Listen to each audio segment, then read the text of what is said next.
time to start, or? No, we will tell you when we're live, and I will call the case. All right, we are live and recording. Good morning and welcome to the April 15th, 2021 sitting of the Massachusetts Appeals Court. Justice Neyman, I apologize. Court cry. Hear ye, hear ye, hear ye. All persons having anything to do before the Honorable, the Justices of the Massachusetts Appeals Court, now sitting at diverse locations within and for the Commonwealth. Draw near, give your attention, and you shall be heard. God save the Commonwealth of Massachusetts. Court is open. And take two. Good morning and welcome to the April 15th, 2021 sitting of the Massachusetts Appeals Court. I'm Eric Neyman, sitting today with Justice Peter Sachs and James Lemire, and we will be your panel today. Calling our first case, docket number 2020-P0471, Commonwealth versus a juvenile. And we will hear first from counsel for the appellant. Yes, Your Honor. May I please the court, CHERRYLYN for the Commonwealth. This is our appeal from the juvenile court judge's finding at the 7D2A hearing that probable cause did not exist to believe the juvenile committed the one count of rape of a child with force or the lesser included offense. It's our position that the minimum quantum of evidence that is required to find probable cause is similar to a judge's ruling on a directed verdict at trial. And the directed verdict rule says a judge should view the proceedings as if it were a trial and find probable cause if the Commonwealth presented sufficient evidence to send the case to the jury. And what's your best case for that proposition? Matthews, which was a juvenile case, Davis, which was also a juvenile case, and then I cited a juvenile, Commonwealth versus a juvenile 413 Mass 148. Do any of those cases involve the interpretation of 72A after the 1996 amendment? No, Your Honor. I think, well, Davis is a 2002 case, but the murder was in 1990. And I think that case says somewhere that I think it's the statute prior to the amendment. I believe so too, Your Honor. So no, I don't have any after the statute was changed. So that begs this question, which is after the statute changed, I believe it just uses the words probable cause. Correct. But I think why don't we follow the plain language of the statute as opposed to some prior interpretation in our case law? Because the statute doesn't give us any guidance on what the standard should be. So by analogy, our argument is that it didn't change. Our argument is the statute didn't change that analysis, so that we would still go by that methodology. It all goes back to Myers, where they make an analogy to bind over hearings. And the analogy is that you have a process where both parties can put on evidence, the rules of evidence apply. There can be confrontation, and that seems to be how these actually are conducted. But in that type of hearing, credibility is allowed to be determined by the fact finder, isn't it? Well, I think if we look at, we cited Mary, and our argument is that in order to weigh the credibility or the weight of the evidence in the directed verdict analysis, that's the function of the jury. And I would direct the court to footnote 12 in Myers, and Blanchett, which my sister cited, also has references to this. There's a caveat that the only time that, well, not really a caveat, but it supports this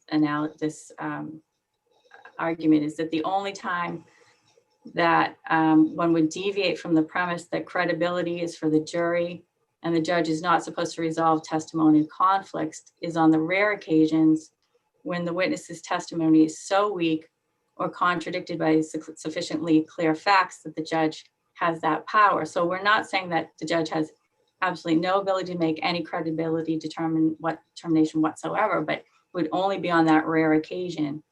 Is that like a deterioration standard, or is that something different? I think it's different. I think it's just that if you had someone come in and their story was just so preposterous and so weak, and it just didn't hang together, it didn't make sense, then the judge could say, you know, that this really cannot be. But beyond that situation, then it's not the judge's role in these hearings to weigh that credibility or the weight of the evidence. Well, that's a pretty delicate application, because if the judge is going to make credibility findings at all, they should be able to do it on any case. I mean, to say which case falls across the line of being so weak is very difficult to interpret. So if the judge here it's clear the judge here made credibility determination as to at least the victim's testimony, and found that based on that credibility finding, there was insufficient probable cause. Would you agree with that?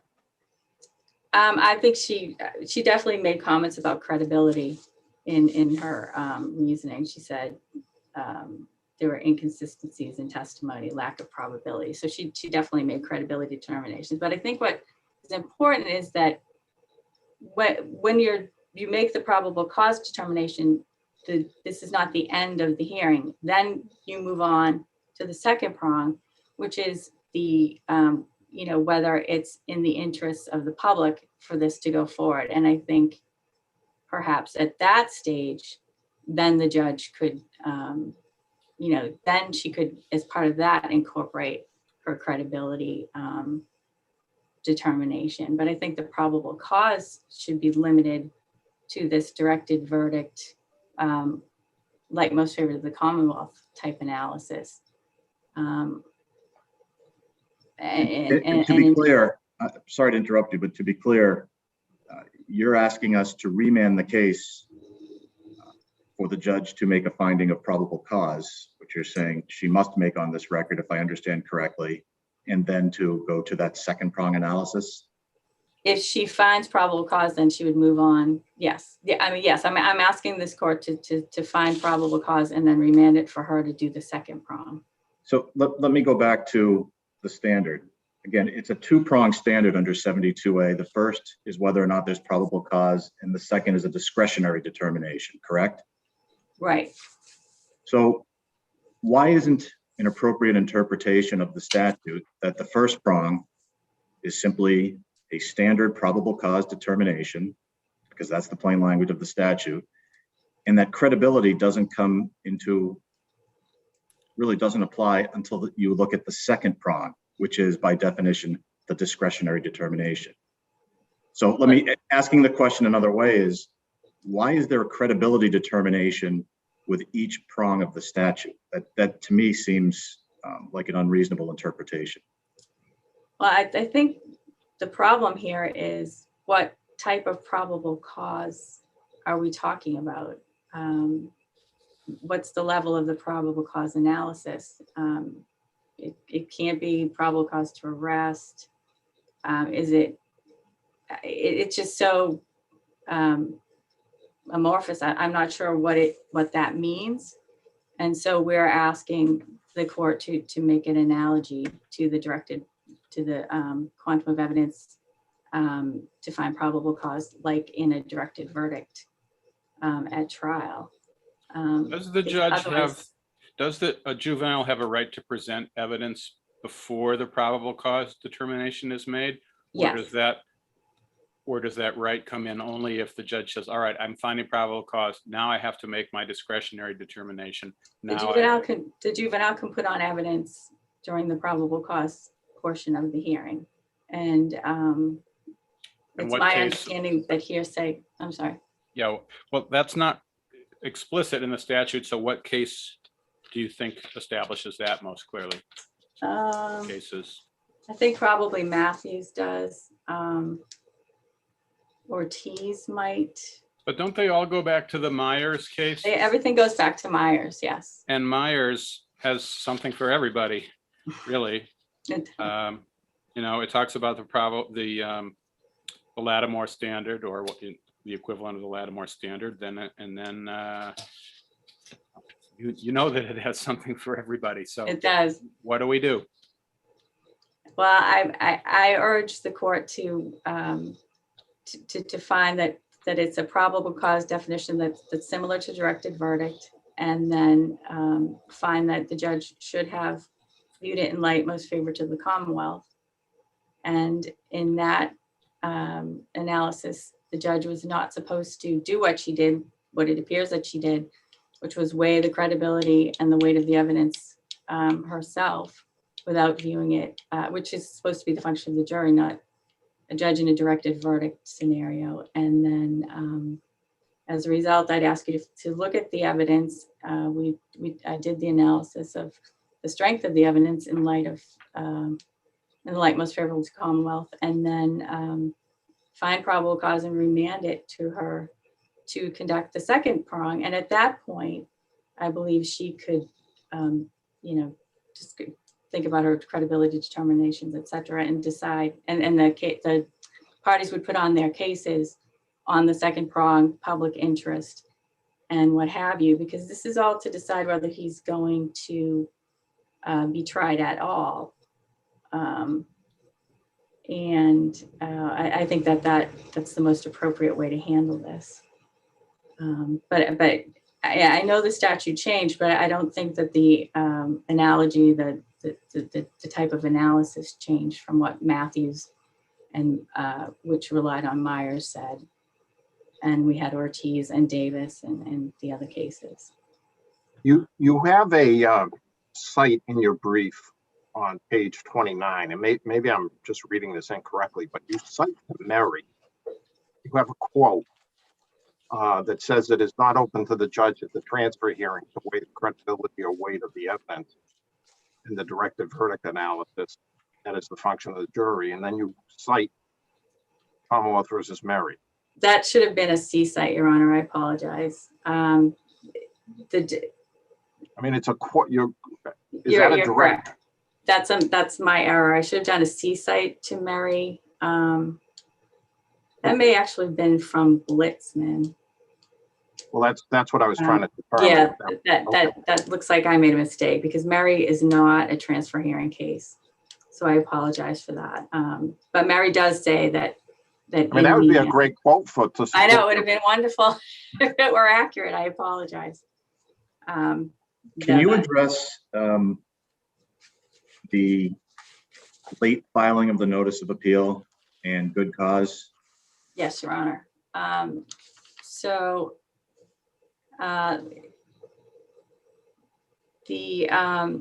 The application for the permission to be granted permission to file late requires good cause. And here the ADA's affidavit stated that at the time of the decision, he was of the mistaken belief that an appeal from discharge was inappropriate, and he chose not to appeal. And then in September, he learned of 2 subsequent decisions made in the same court involving rape charges, where the same judge failed to find PC and discharge the defendants. And those ADAs informed him that the juvenile court used the wrong standard. And as a result, and that they had filed timely notices of appeal.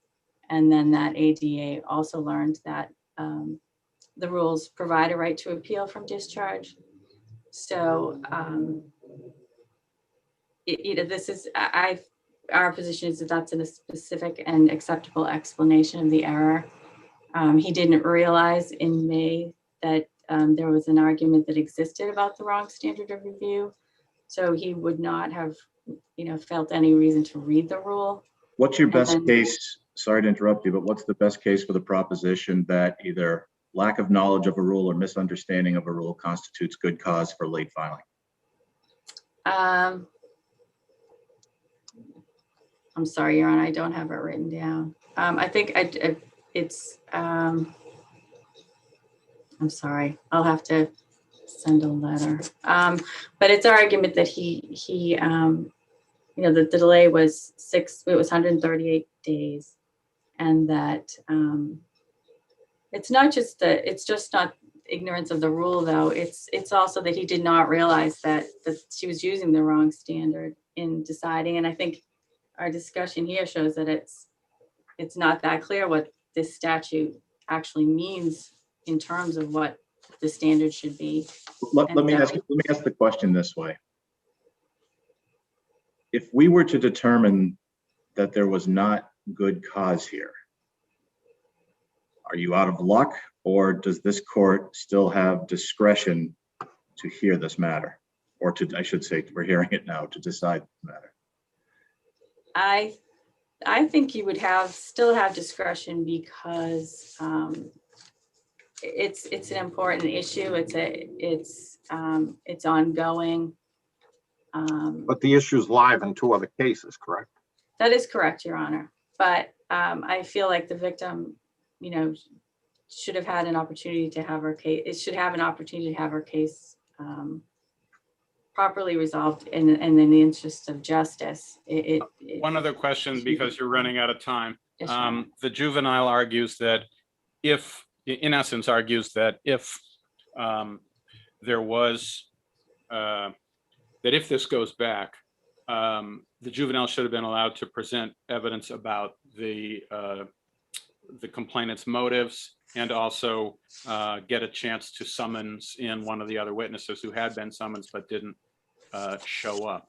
Do you agree that if we send it back, the juvenile should have that opportunity, or those opportunities? Well, I'm asking that you find probable cause yourselves in the event that you're not willing to do that. I think that I think on the first one, the alleged bias, I don't think that the proffer made by the defendant was really sufficient. The ADA objected on hearsay grounds, and also he said that he didn't think that they should be allowed to introduce evidence of a rumor without evidence it was a motivating factor for the victim. And the police report didn't ID the rumor as a basis for her complaint. So nothing connected the rumor to her report to guidance. And I would also point out on cross on page 45 on transcript 1, the defendant did, I realize I'm limited for time, but the defendant did get to cross-examine the victim about that and make his point. We're going to have to stop it right there. Yes, thank you. Let me just check to see further questions. Justice Lemire, Justice Sachs. Thank you. We'll now hear from counsel for Thank you, the Alpert. Attorney Alpert, could you start please by addressing the late notice of appeal? And my question is, assuming it's not good cause, does our court still have discretion to hear this matter or to decide this matter? Your Honor, the court does not have discretion if there is not good cause. And the reason for that is that the rules about timelines for filing notice of appeal are there for a reason, particularly where the person who the appeal is against is the juvenile. And in this case, when we're dealing with the 72A hearing, there's already inherently been delay in the accusation against the juvenile. And when he then believes that the case is dismissed, the purpose of finality and knowing that it's dismissed is an important right. And so unless the Commonwealth can demonstrate good cause, which I do not feel that they did in this case, it should have been dismissed and we shouldn't have been here in the first place. Is the timeline for the Commonwealth to file its notice here statutory, or is it based on a rule? I believe it's the rules of appellate procedure, Your Honor. Right. So if it's based on a rule and not by statute, then it's not jurisdictional, correct? Correct. So if it's not jurisdictional, I'm wondering why we don't have discretion. I honestly, I don't know the answer to that. That's why I'm asking. I don't have a great answer. Is your argument that you're suggesting we should not use our discretion, or that we do not have discretion? My argument is both, but assuming that you do have the discretion, given the fact that it's a rule, I would argue that this court should not utilize it because there's not a good reason, or perhaps even if the good cause was like a close call, maybe that would be different. But this case really does not have that type of close call. What the motion from the Commonwealth shows is simply that they just didn't read the rule that's directly on point. And not only that, but once they learned that they did have the right of appeal in September, they still did not file their notice of appeal until November. So that shows this isn't, oh, we really made a mistake and then we realized and are trying to fix it right away, which is what happened in Troy Industries, a case that I cite in my brief. I think what this really indicates is that they had a change of heart about the case, and that's certainly not a reason to allow late filing, especially of this amount of lateness, and especially when we're dealing with a 72A hearing with a juvenile involved. If your honors don't have more questions about the lateness issue, I'm happy to move on to the 72A, the substantive issue here. So 72A hearing does utilize the standards outlined in Myers, and there are two cases that tell us that is so, and that's regarding the 72A, not the prior 61. The first is Commonwealth versus Nanny, which I cite in my brief. It's 462 Mass 799. That's a 2012 case. And that case says— Does Nanny really say that? I mean, Nanny says, even assuming that a grand jury finding of probable cause satisfied the first prong of 72A, nothing in the indictment proceeding satisfies the second prong. So that suggests to me the court was willing to assume that the a probable cause determination, in essence, without a presentation from a defendant, could satisfy the first part of 72A. How does Nanny support your position? So I'd like to point your honor to a different quote, which is on page 805.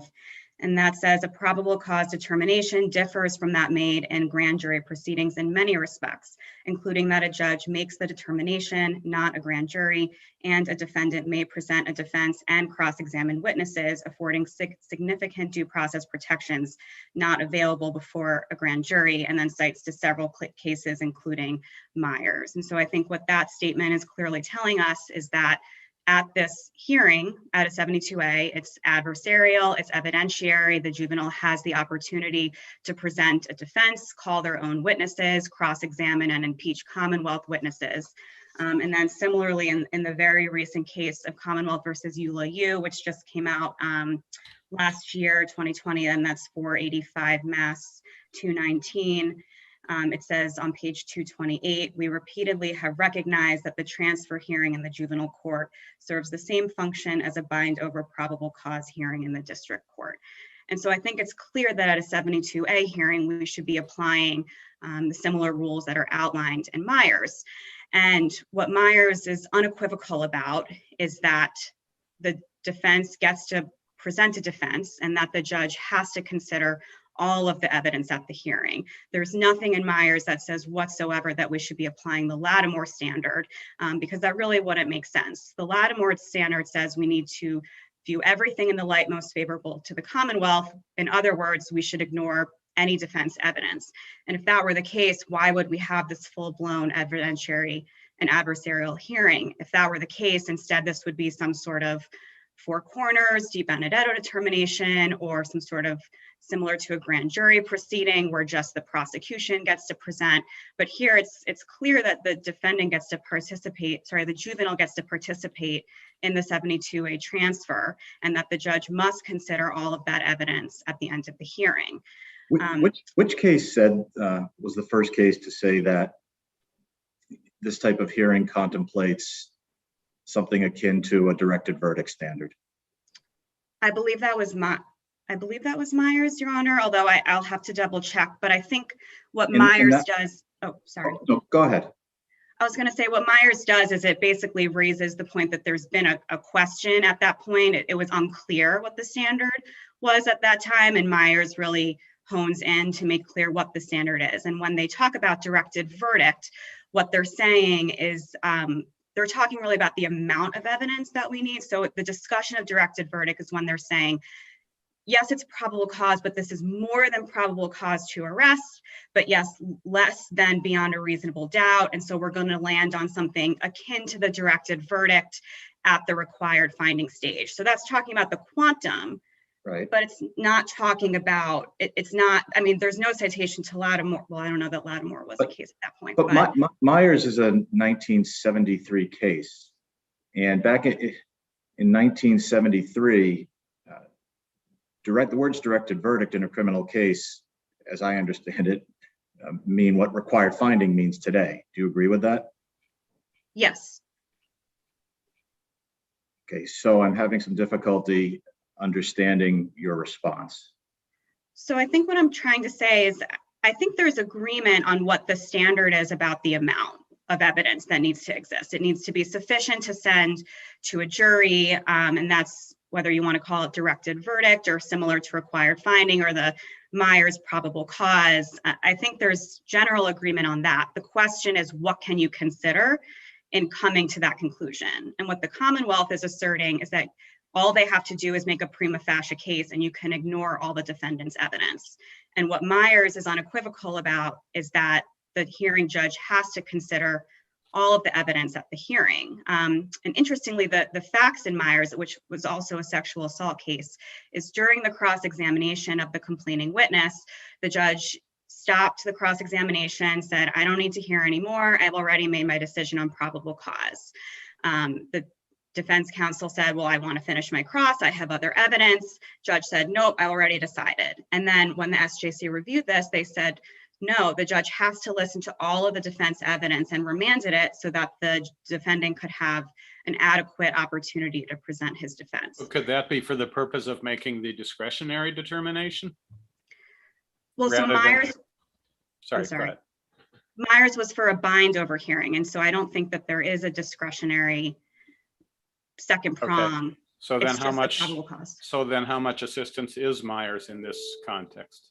I think it's of incredible existence in prong 1 of 72A. I think our probable cause analysis for 72A is essentially the same as what would happen. But wherever we see the court saying, in essence, the judge has to listen to the juveniles or the defendant's witnesses, if we're not dealing with the 72A scheme where there's a two-part analysis, then how much assistance is it to know that the judge has to listen to the defense witnesses? Because that could be perfectly consistent with applying the directed verdict standard at the first stage of 72A and then listening to the defense witnesses in order to make the discretionary determination.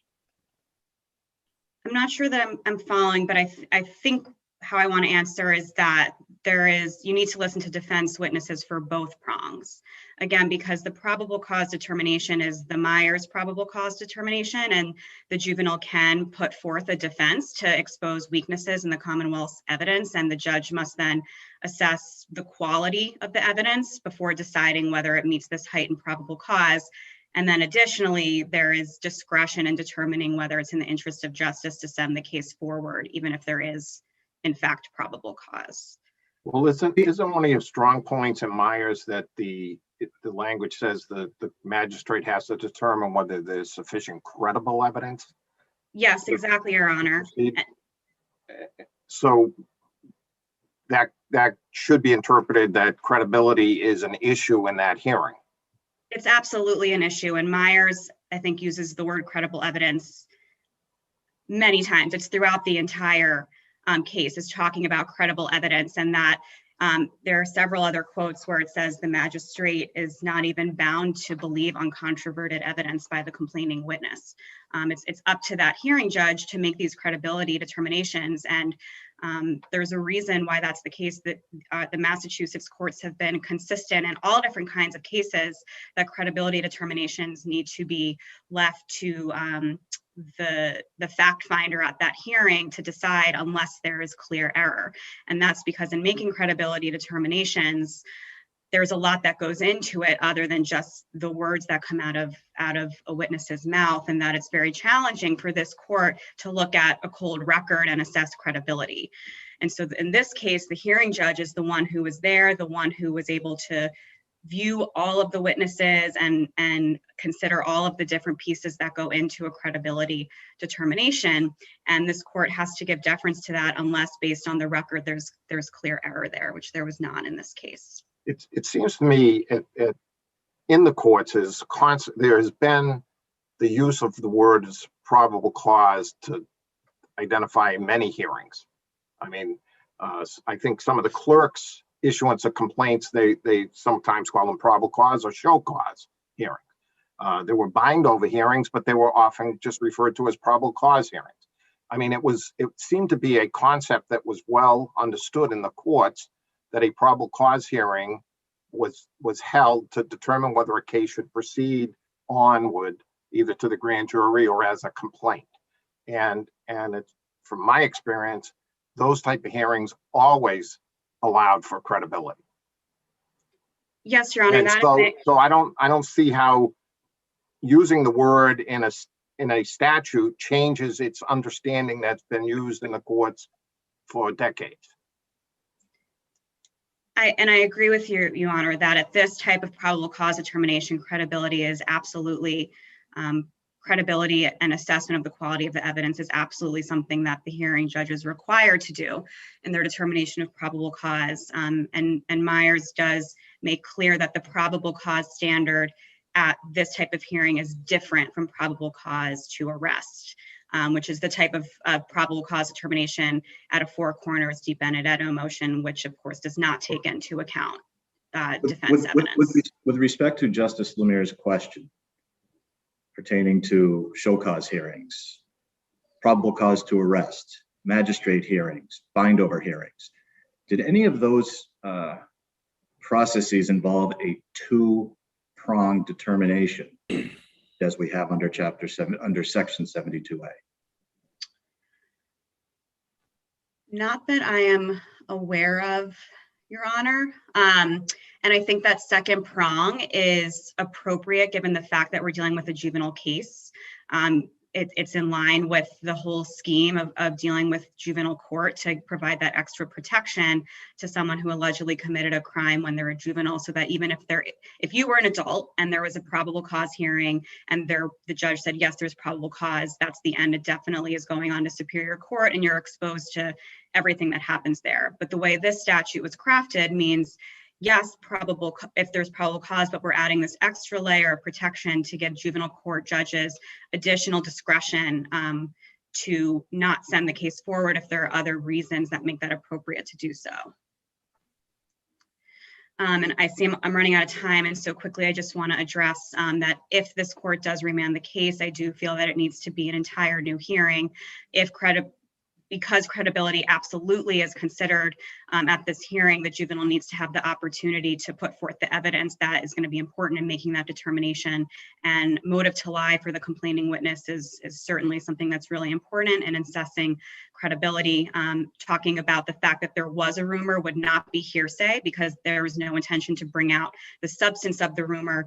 And so similarly, it would not violate any rape shield concerns. It would just be the fact that the report was made to the guidance counselor at the same time that the juvenile was there discussing the fact that the juvenile had been involved in spreading a rumor about her. And additionally, the juvenile should have been able to have a percipient material witness, or at least the opportunity to try to locate her. And for those reasons, I ask this court to, if you're going to remand for a full hearing. But before that, I think this court should affirm the finding of probable cause. And we'll have to leave it at that. All right, we are live and recording. Good morning. Calling our next case, docket 2020 P519, Commonwealth v. Washington. We will hear first from Attorney DeMello on behalf of the appellant. Good morning, Your Honors. The defense's position here is that the Commonwealth failed to prove that the defendant constructively possessed the drugs that were not found in plain sight and that were not found on her person. Constructive possession requires knowledge plus the ability to exercise intent and control. And the case law is clear. Mere presence in the vicinity of contraband is not enough. Defendant's position is that here, there's no proof that the defendant knew about the drugs that were not in plain sight. We're talking about the bulk of the drugs that were found here, the stuff that's in the bags, the stuff that's in the drawers, the stuff that's in the containers. All of that is not in plain sight. When the defendant is found, she's found in the bathroom. She's not close to the drugs, at least compared to where the other people in the room are situated. There's no evidence that's presented at trial of a connection between the defendant and the place where these drugs are found, the apartment. There's nothing that links her to any of the phones that were found. The phones were not found on her person. And the fact that she was mentioned or targeted by a search warrant, that's not admissible for its truth. So that can't be used to prove that she constructively or was somehow connected to these drugs. What about the object that was found on the ground, I think in the shed. The object that was I think a hard object in a little baggie. Right. So at best, if you're going to look at this in the light most favorable to the Commonwealth, at best, that proves that she may have possessed that particular item, which I believe tested out to be crack cocaine. That was actually it's Exhibit 14. Do you know where in the record does it show that that object was tested and came back for crack cocaine? I'm sorry, Your Honor, I don't have that information at my fingertips. But our position is that at best, that's the one thing that you can show that she has possession of. Well, why not? If that did test positive for crack cocaine, and it's reasonable inference that she dropped it from her person during the search, what about when we combine that with the fact that she answered the door, she immediately shut the door in the police officer's face and fled. She went into the bathroom for a period of time from which not only can we infer consciousness of guilt, but perhaps the suggestion that she was attempting to dispose of some evidence. Why are those factors in combination with the drugs being dropped from her person not enough to attach her to at least some of the evidence found at the house? Well, I would argue that the reason is because none of that goes to her knowledge of the stuff that's not in plain sight. Now, there's some stuff that's found on the table. And so perhaps, again, in the light most favorable to the Commonwealth, you can tie her to some of that. But I think, a fair view of the evidence here is that there's 3 people at this table and she's in the bathroom. And that stuff is right in front of the 3 people who are at the table. And does it count for anything that the 3 people stayed sitting at the table when the police came in? They didn't jump up and try to conceal evidence? Well, that's an interesting question. I don't know. Does the jury infer that it's the defendant who has the most to worry about? The defendant who knows the most about where drugs are located in the house, or the defendant who controls the house? I think that's even if it's joint control with some of the others who are there. I mean, I think it's an issue because I'm not sure how that plays. First of all, the defendant here is the one who saw the police coming. So she had notice. The others didn't have notice until they busted into the house, unless she said something. And, we don't know that she did. There's no evidence that she did. Well, didn't she say something as she was closing the door, an expletive, which suggested that something alarming was happening? She did, yes. But she's opening the door. She's facing what's out at the door. She's not, facing behind her where people are seated at the table. So perhaps they heard, perhaps they didn't. We don't know. That evidence isn't there. But so the police had watched the residence for about 3 hours. 10 or 15 people came and went in a short period, including Denise Rogers, who was found with some cash and who had some links to the defendant, I guess. But the defendant never left and returned. She was there the whole time that the police were surveilling. Doesn't that contribute to a finding that she had knowledge of and the ability to control the drugs found on the premises? Well, I don't think it does, because at best, again, in light most favorable to the Commonwealth, she's there for the 3 hours of the surveillance. However, there's holes in the surveillance. The police officers are admitting that they might not have seen her coming and going. There are other people coming and going. There's testimony that Denise left with a car and came back. So I don't think it's completely clear that she's there for 3 hours. But assuming she is, at best, all that gives you is mere presence. And there's a whole bunch of stuff that's secreted away in all the drawers. And then if you look at the evidence, Denise has got cash on her. Denise has got the cell phones on her. I thought the cell phones were on the table. There were also cell phones that were found on Denise. There were cell phones that were found on the table and cell phones found on Denise in person. There were 2.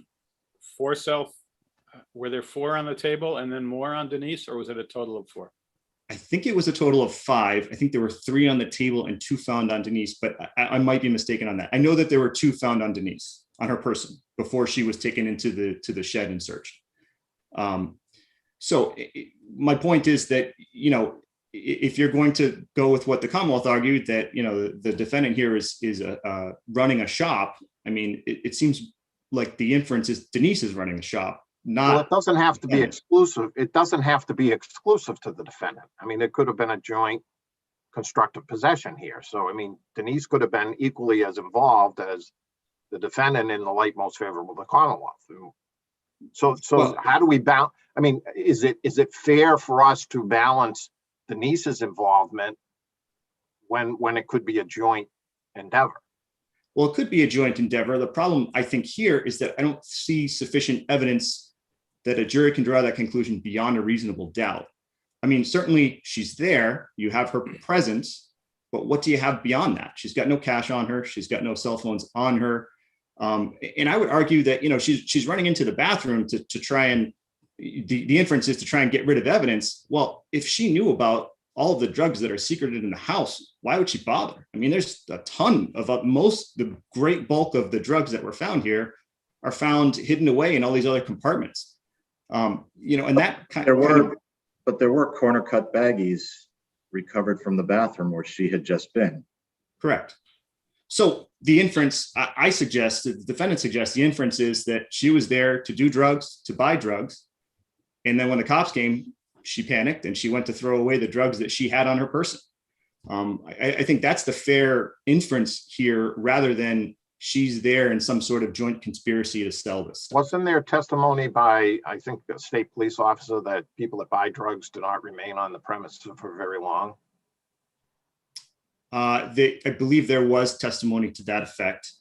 So that's I mean, if you take it in a light most favorable to the Commonwealth, she's there for approximately 3 hours while drug sales, what appear to be drug sales, are ongoing. She flees at the sight of the police, and it can be inferred tries to dispose of drugs, and then has drugs on her person as she's being searched that are found on the shed floor. The other drugs were hidden. Maybe, I mean, you make a point that she didn't try to dispose of them, but she knew they were hidden. So maybe she felt comfortable that those weren't going to be seen. Well, I mean, the level of proof at this point is whether there's sufficient evidence to go to the jury on each element of the offense, and constructive possession being the key element here. So the Lattimore standard, I think a lot of what happens in these cases is everyone stresses the fact that, you know, it's the light most favorable to the Commonwealth, and people seem to gloss over the fact that you still need to have evidence sufficient that a reasonable jury could believe beyond a reasonable doubt that the defendant's guilty of the crime here. And the defendant's position is that, yeah, there's some evidence here, but it's not at a sufficient level that would support a beyond reasonable doubt finding by a jury on all these evidence. And the key is the constructive possession question. And while it's true that she's there for 3 hours, you know, the case law is clear that mere presence isn't enough. And while you do have presence plus the fact that there may have been an inference of drug dealing going on, again, you know, that doesn't necessarily mean that she is a dealer here, especially when you consider the totality of the evidence that, you know, what you find on Denise, there's multiple people here. And then I would also draw analogies, you know, some of the case law where you do have that sort of conclusion where they're saying, well, there's a bunch of people in this apartment and they're all in a joint conspiracy. Well, there's evidence of that joint conspiracy. You know, in some of these cases, in the Arias case, in the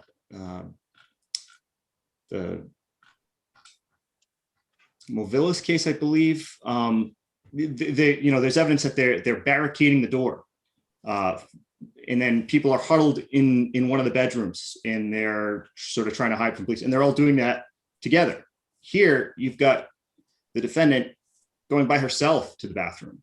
You've got the other perpetrators just sitting there. They're not working together, at least based on the evidence in this case. Would it be accurate to say that the cocaine, or most of the cocaine or crack cocaine, was either on a coffee table or in the living room or somewhere where it was not hidden, whereas the other drugs, the Suboxone, I believe, the liquid hydrocodone, and the other drugs and drug paraphernalia were largely hidden in drawers or in bags or in things of that nature?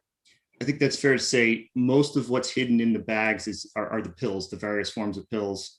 Although I think there is some powdery substances that are found, but many of them were cutting agents. But yes, I agree that most of what was found was in plain view on the table, or what was found in the shed after the defendant was searched. Or in the living room or the coffee table. Correct. I believe it was all the stuff in plain sight. I thought was on the coffee table. I might be incorrect on that. Do you want to talk about the evidence that the defendant was the target of the search warrant? I think there was a single question and answer that you contend were prejudicial and perhaps substantial risk. The officer was asked, what did the search warrant authorize you to search? And she answered, Inga, Washington, and her residence at 25 Thatcher Road. Yes, Your Honor. So the defendant's position is that the judge erred when he allowed the detective to testify that he obtained a search warrant for the defendant and her residence at 25 Thatcher Road. And I think the fact that he says it's her residence is one of the key problems here. Now, was that issue raised in the motion in limine? I didn't see it there. So, and I'm having a hard time seeing how that basis of the objection was clear from the one-word objection that the defendant made at trial. So the motion in limine was raised by the defendant, and he talks about hearsay, backdoor hearsay from the warrant. He also, and then the judge sort of says, okay, we'll take that as we see it, but some is usually allowed. And then the defendant tries to speak up again and say, well, I still object, even with, I think, a fair reading of that testimony is, even beyond the hearsay, I still object. And the judge sort of cut him off. So, and the other part of that, I think, is when you look at the rationale for why this testimony relating to a search warrant isn't allowed in, one of the rationales that the case law discusses is that it is a form of backdoor hearsay. Well, what is the hearsay statement that was conveyed by the answer that the officer gave? So he says he had a search warrant to search her residence, meaning she is somehow tied to this residence. Now, there's no other evidence in the case that she's tied to this, at least that went to the jury, that she's tied to this residence. But here, the officer gets to testify it's her residence. And that's based on hearsay. That's based on what's in the affidavit. So I would argue the objection was preserved. It was raised in the motion limine. He objected again during the testimony. There was a subsequent question and answer about this later in the case, but I would argue that at that point, the judge had already overruled his objection. So it'd be futile for him to object again. And this was brought to the judge's attention. The judge had the opportunity to correct this error, and the judge made a mistake and let this stuff in. So I'd argue that it was preserved. But I'd also assuming argue that it wasn't, where's the substantial risk? So even if it wasn't, there's a substantial risk here because there's such a high danger of prejudice here. This goes straight to the heart of the case. The key issue is, did the defendant here constructively possess the stuff in the house? Was she operating a drug shop? And for the jury to find that, they have to find that she's somehow connected to this property other than her mere presence. And the officer's telling her. But the Commonwealth's closing, for example, didn't assert, at least that I saw, that this was her residence.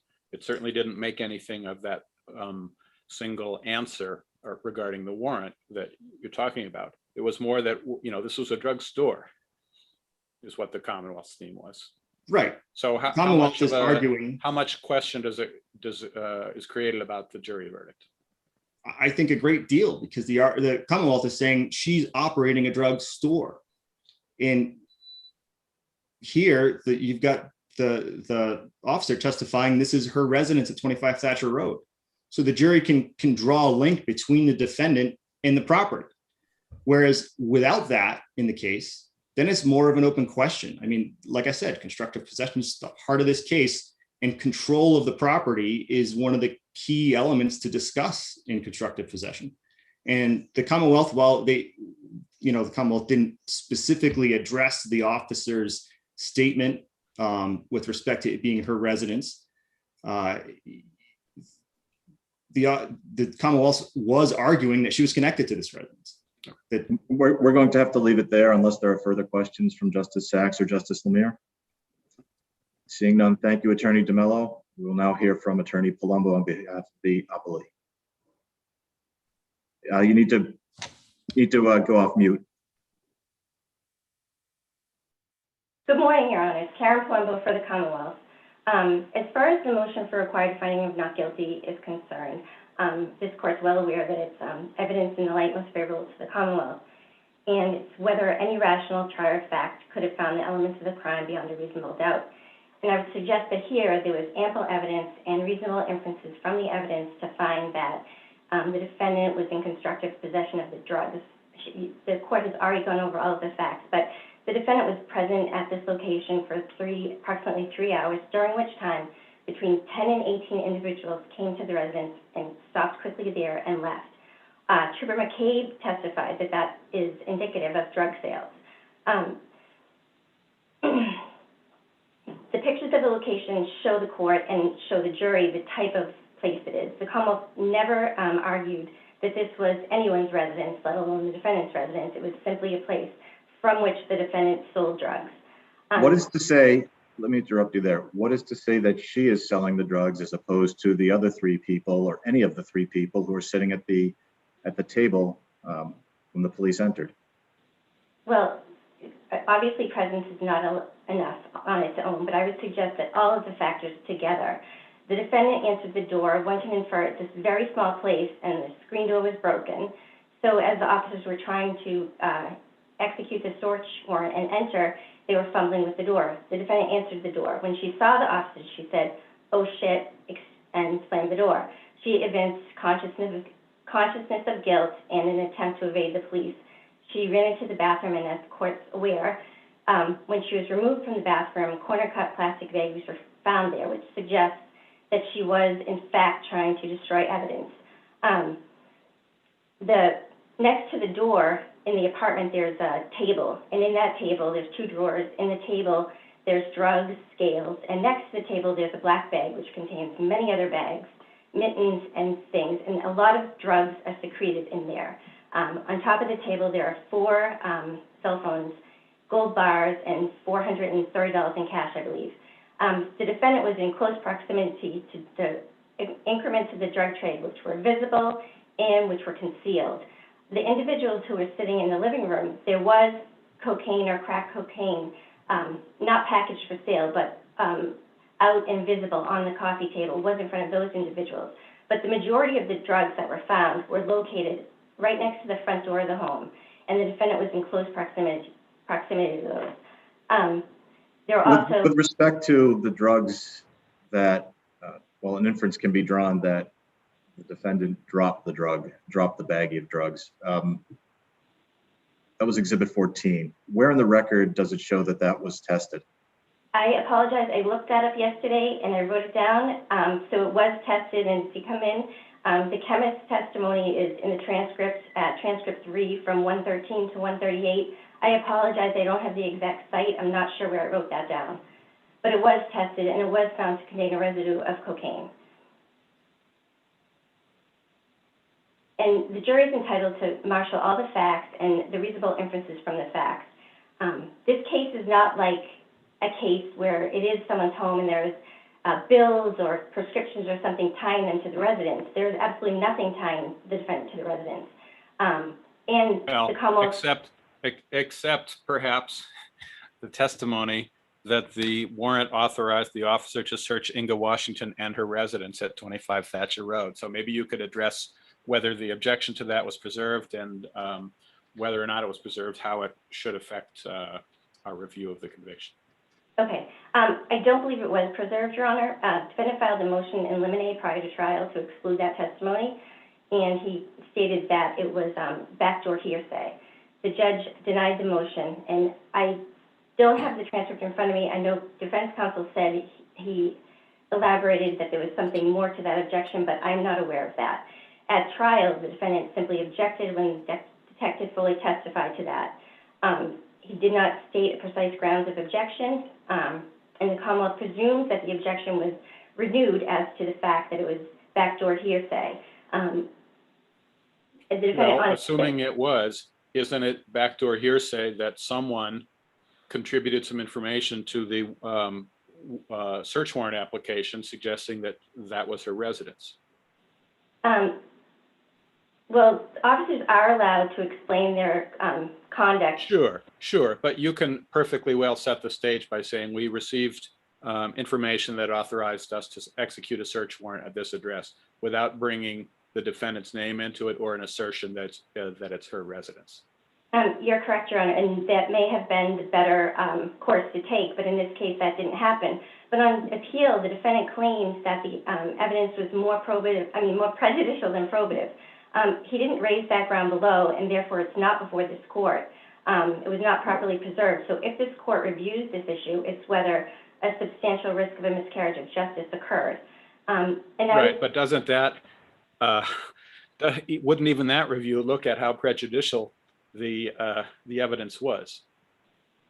I disagree, Your Honor. I think in light of all of the evidence taken together, there was overwhelming evidence that the defendant was distributing drugs from that location at 25 Thatcher Road.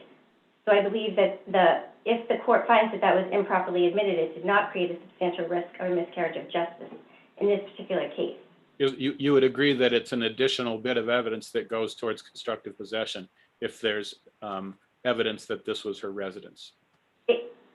It does, and at the motion for required findings stage, that evidence may be considered because evidence at that stage, even if it's not properly admitted, may be considered. But I would suggest that the motion for required finding is a very low standard, and I believe that the judge properly denied the motion for required finding. As far as this testimony coming in, it also came in 2 more times. It came in 3 times in total on direct, the first time defendant objected. Well, I didn't see that either of those 2 other times contained the assertion that it was her residence.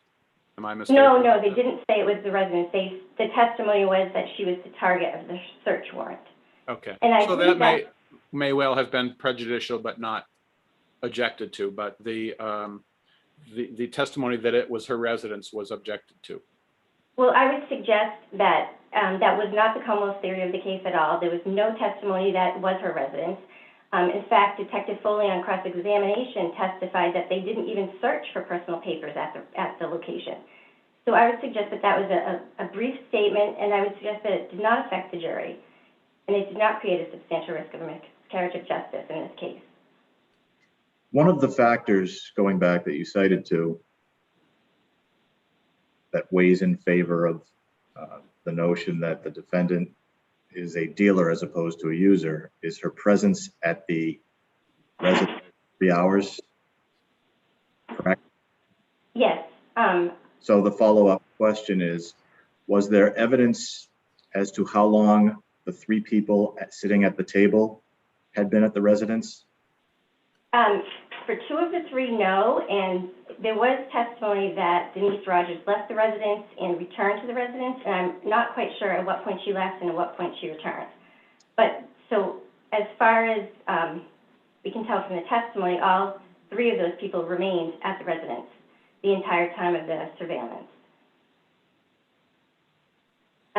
Would you like me to address the search warrant? Your time to use as you see fit. Okay, all right. I just say that I believe the search warrant demonstrated probable cause that that relevant evidence of criminality would be found at the location to be searched at the time to be searched. The search warrant contained used information from confidential informants, 3 of whom had personal knowledge by purchasing drugs from the defendant. 1 was 8 and 9 months prior at a different location and was corroborated by Detective Foley. That information, I would argue, is not stale. It's used to show an ongoing operation. This defendant distributes drugs, and she just distributed them from 74 Danvers Way, and currently in March 18th, she was distributing from 25 Thatcher Road. Both CI2 and CI3 had made numerous purchases from the defendant at that location. Both CI2 identified the defendant from a photograph as well as Denise Rogers.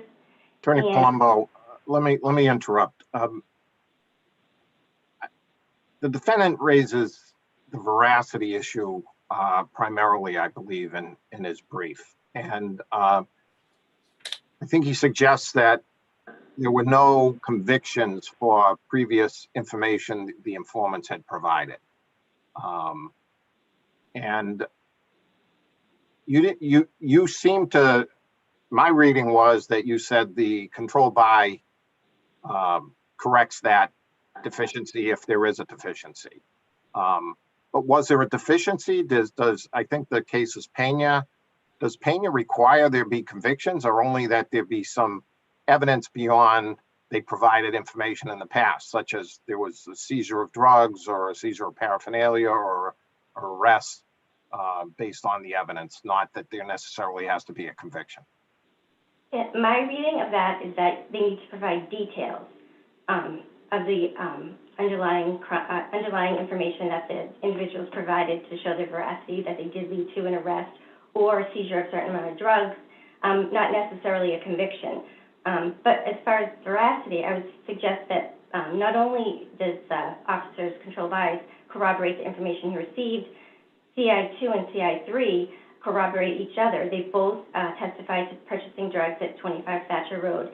They both said they would call the defendant. She would ask them to meet them at that address or in the shed behind. So I would say their information in the warrant corroborates itself. And then further corroboration by Detective Foley. So I would suggest that there was sufficient probable cause and that the motion judge properly denied the motion to suppress.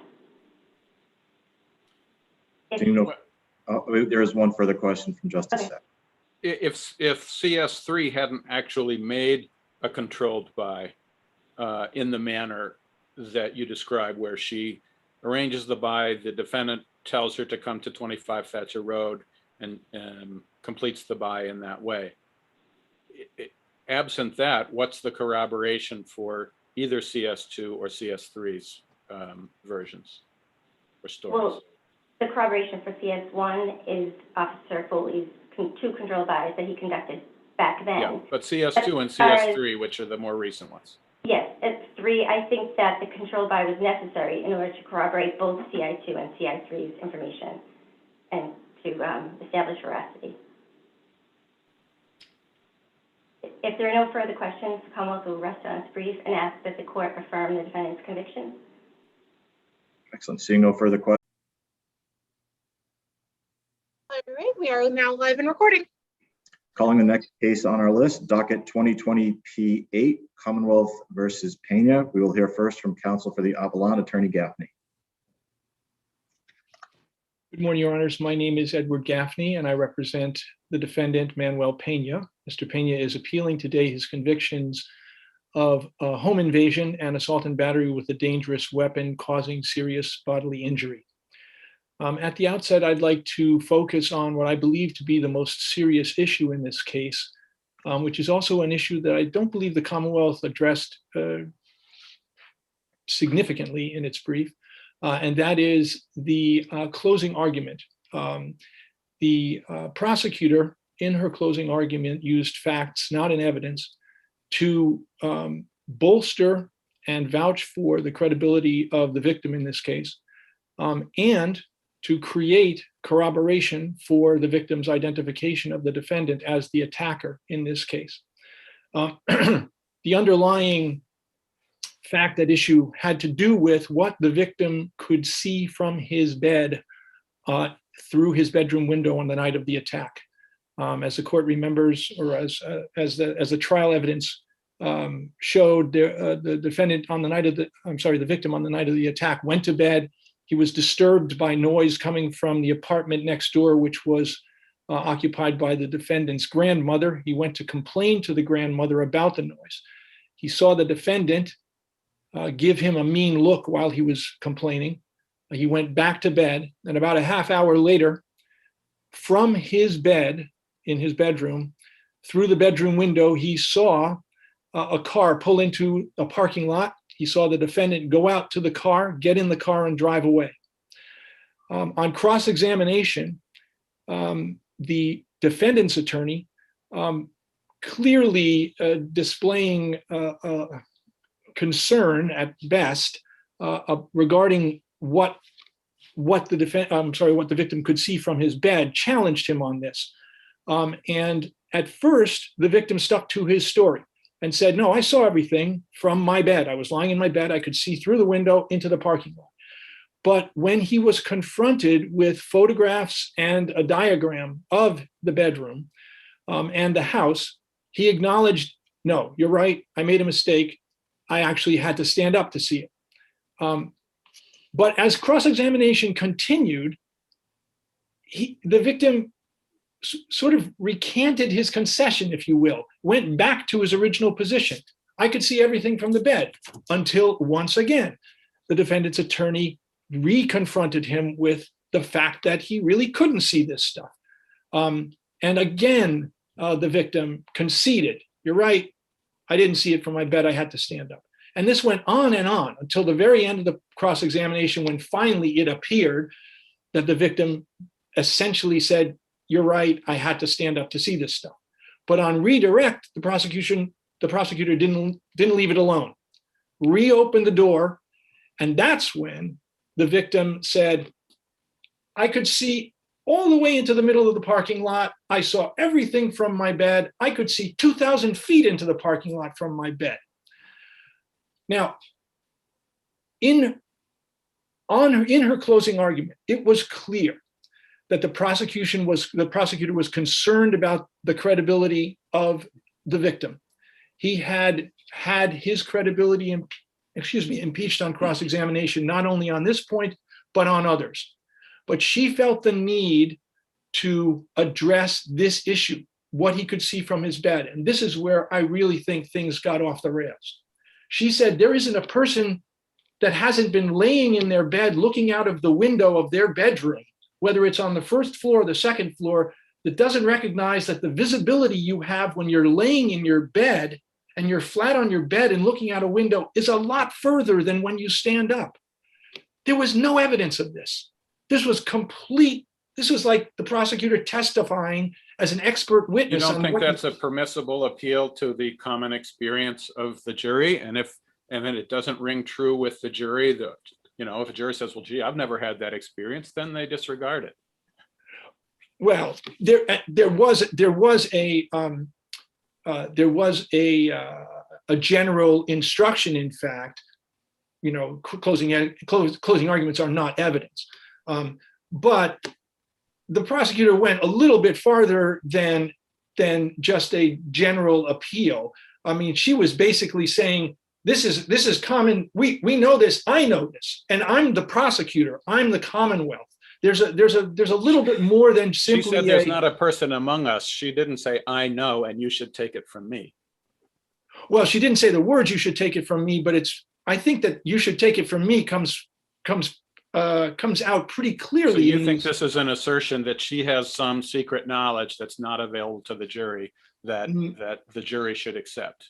No, not secret knowledge, Your Honor. I think that what she's doing is basically stating as if she is the authority on what one can and cannot see from beds and through bedroom windows, etc. And it gets worse, Your Honor, because the next statement was where she takes this, she takes this and she takes it further, because she doesn't just say, and there's a little bit of confusion here in her verbiage. She gets the words advantage and vantage mixed up, but I'll just read it as it came out.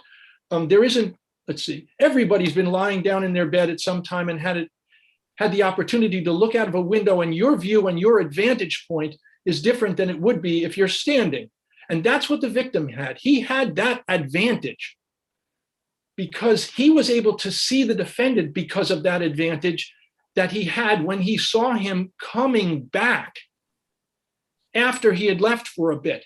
So here, the prosecutor isn't just saying that we all know that you can see farther when you're lying in bed than when you're standing, which there was no evidence of that, and it's just wrong. But on top of that, she adds to the fact that the victim saw the defendant return to the parking lot. Okay. Corroborating. So let's stop right there. Your brief repeatedly claims that the prosecutor argued that the victim saw the defendant return to the parking lot. Correct. Return to the parking lot. Right. Citing transcript 3 at page 149, the closing argument. Right, that's what I was just reading. And what that argument says is the defendant, the victim saw the defendant coming back after he had left for a bit. And the victim does testify. He says he never saw the car come back, but he saw the defendant come back to his apartment. The defendant came back, he stood on the stairs for briefly, he went upstairs, then he came back down. So it seems to me that why isn't that argument by the prosecutor a fair reference to the victim's testimony that he saw the defendant come back to his apartment?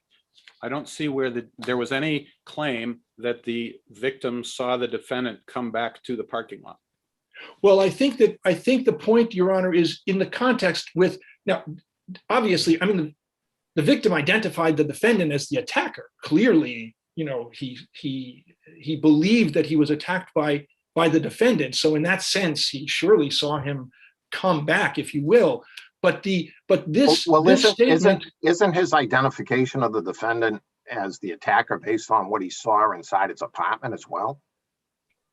Well, of course, Your Honor, of course. I mean, a lot of this is peripheral information that whether he came, went, wasn't here, went in the parking lot. The fact is, the crime occurred in the apartment, and he observed them in the apartment. Well, that's true, but the statements that the prosecutor made in her closing with respect to saw him coming back is in the context of her statements with respect to what he could see from his bed out into the parking lot. Well, that's why I argue that it's wrongful corroboration. I'm sorry, Your Honor. The victim testified that while he was lying in bed, he saw the defendant come back, stand on the stairs briefly, go upstairs, come back down, and then lift the window and climb into his apartment. Right. All of which was what's wrong with the argument that the victim saw the defendant coming back, which is what the prosecutor says. Again, Your Honor, those words taken out of context. Although I do want to say that it was literally impossible for the victim to see anybody on the stairs from his bed. But putting that aside for just a second. Well, what's the basis for that? Well, actually, the most succinct way to establish that, I guess, would be Exhibit 13, which is the diagram, which clearly shows that the bed. This is a little bit hard to explain, but the bed, the drawn diagram, which correct. Is not to. I mean, it's not specifically designed as a accurate diagram by foot, by the number of feet and everything else, correct? Correct, Your Honor. It's not to scale. So you're saying that makes it impossible. That makes his statement that he could see out the window impossible. That exhibit. Well, that in combination with the photographs, because it's very clear when you look at the photographs, there's a window, the entry window, the window through which the victim was making these observations that I claim were completely impossible with respect to anybody on the stairs. When you see when you're looking at from the outside of the house, there's a window, the window, and then there's stairs that go up to the left from that window. When you're in the bedroom, the bed is to the left of the window. Well, if you look at the photograph in the Commonwealth's Record Appendix, the second photograph, you can look, you have almost a straight on view of the window, and you can see the bed going from the left side of the window to the right side of the window. So it seems inconsistent with the diagram and seems to call into question the diagram's accuracy. So obviously there's conflicting evidence here about the exact positioning of things in the bed. Why isn't the jury entitled to make a determination about that? And why isn't the prosecutor entitled to argue the inferences most favorable to the Commonwealth? Well, Your Honor, just quickly with respect to the photographs, there were more photographs that show that the head of the bed was on the wall to the left. And we have those as well, but we can see the foot of the bed, or at least the midsection of the bed.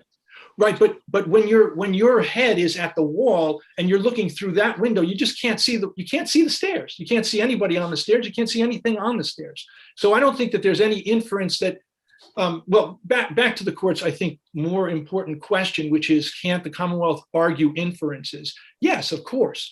But in this case, and again, the statement, he saw him coming back. Okay, there was testimony that the defendant said, I saw the defendant coming back. But in the context of what the Commonwealth is arguing in this part of the closing argument, this is all about what he saw in the parking lot, and that's what the victim saw in the parking lot. And I think that the plain meaning of the of the prosecutor's statement in that moment is, this is what he saw from his bed in the parking lot. And was that there an creates, objection to the closing argument? No, Your Honor, there wasn't. So going back to Judge Lemire's question, it seems to me that one of the fundamental things we look at in terms of substantial risk of a miscarriage of justice is whether or not the alleged error went to the heart of the case. So even if it was error, I think, as Judge Lemire said, the distance at which the defendant could or couldn't see, or rather the victim could or couldn't see the defendant coming out of the parking lot seems somewhat tangential, when the key issue here is who was the attacker. And the victim testified he saw and recognized the defendant coming through his window and attack him face to face. So I think that cuts against your substantial risk argument. Well, I would argue, Your Honor, that the heart of the case here is the credibility of the victim.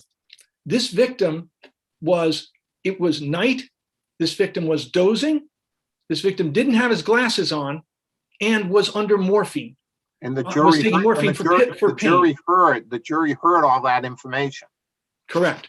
So they determine the credibility, that they're the credibility finders.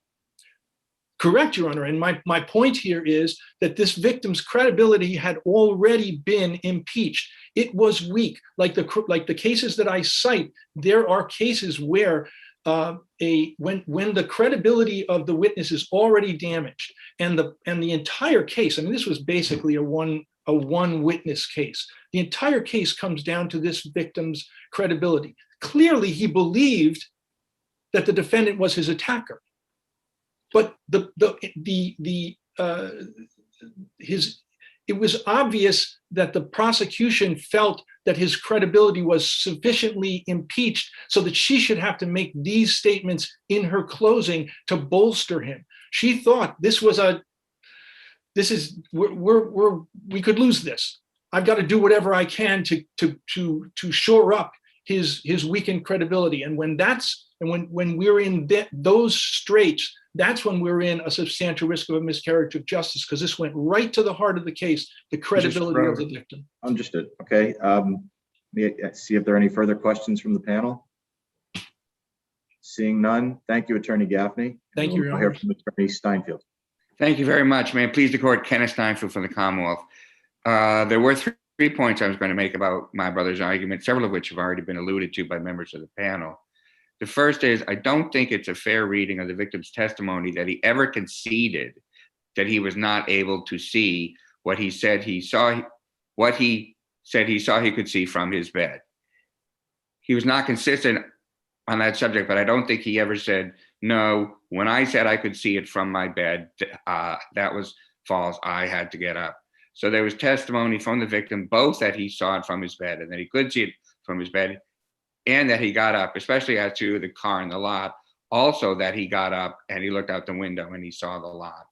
So I don't think it's fair to say that ultimately he testified and that the prosecutor was bound by any testimony that he definitively was not able to see from the bed what he said he saw from the bed.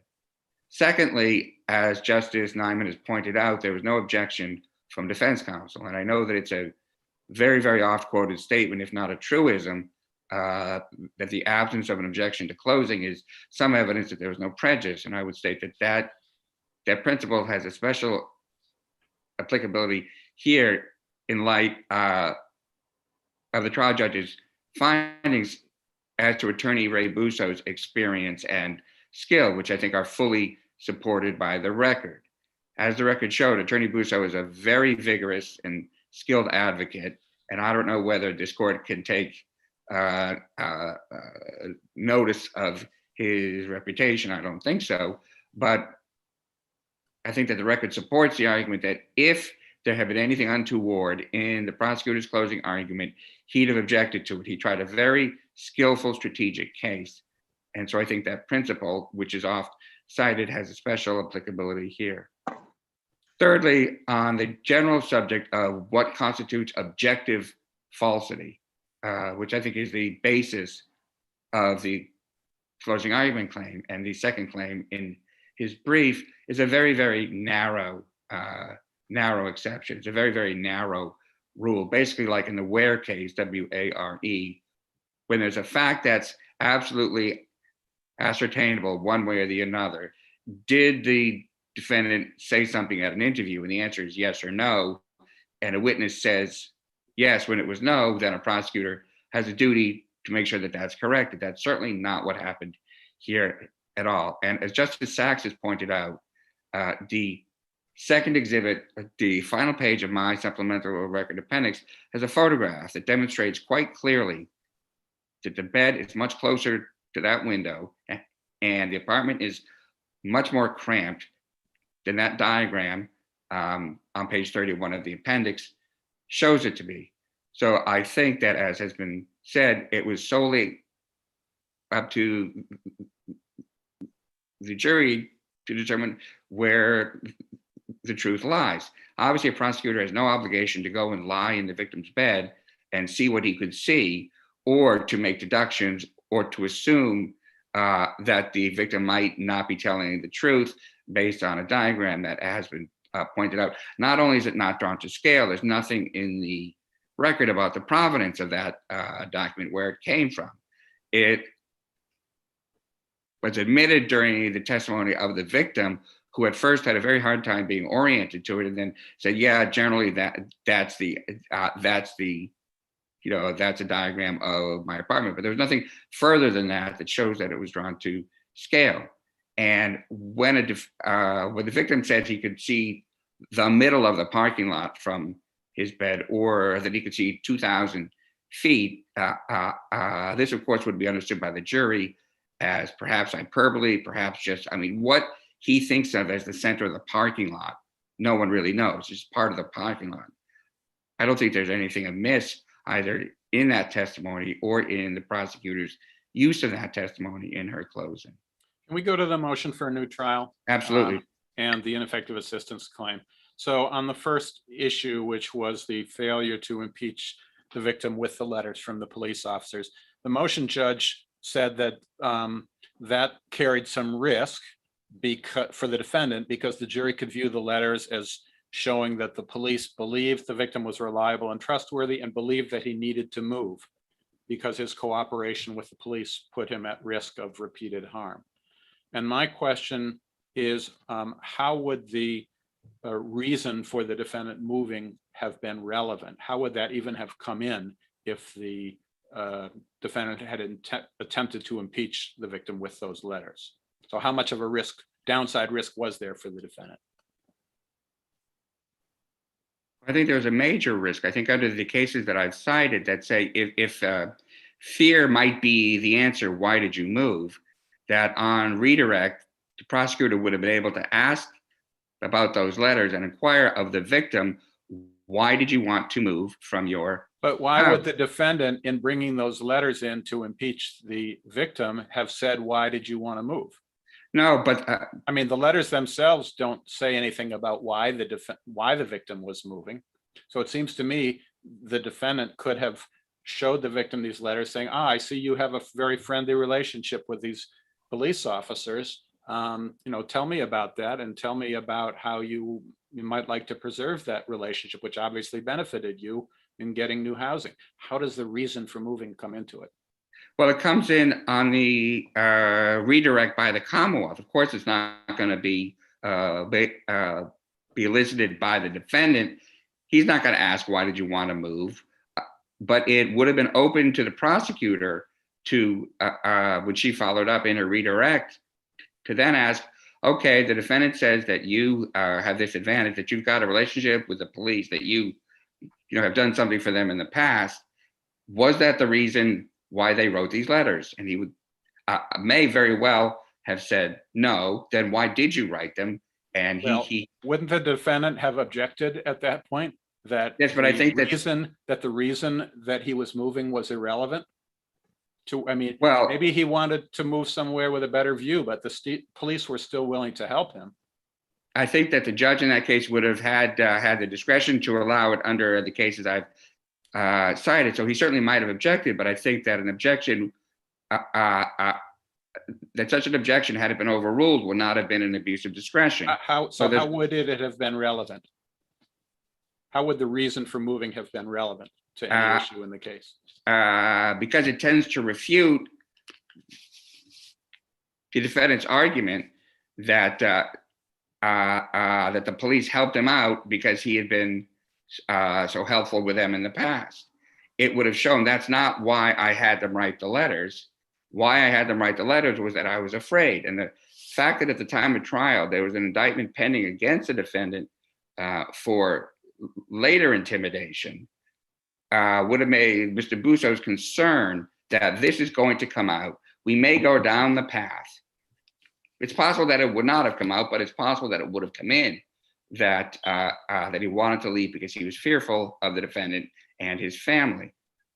So I think that it was not manifestly unreasonable for Attorney Busso not to want to take that risk that it came in somehow, although it may have not, because the advantage to be gained from having those evidence, as Judge Wall found, and as I argue, was peripheral and did not really tend to show anything. It's just a couple of officers who wrote a letter that said, this man has been helpful, he's a good neighbor, you should let him move to Salem. I really don't think that that provides a strong incentive for the victim to falsely accuse the defendant of the crime.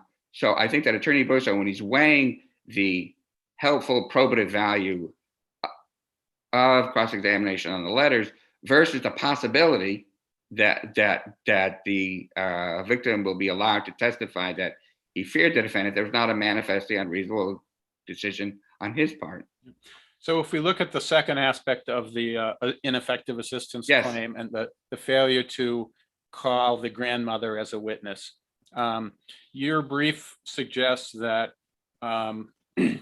bringing out her,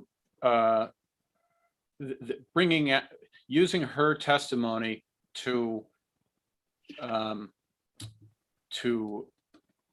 illustrate the victim's bias or motive would have been inconsistent with the mistaken identification defense.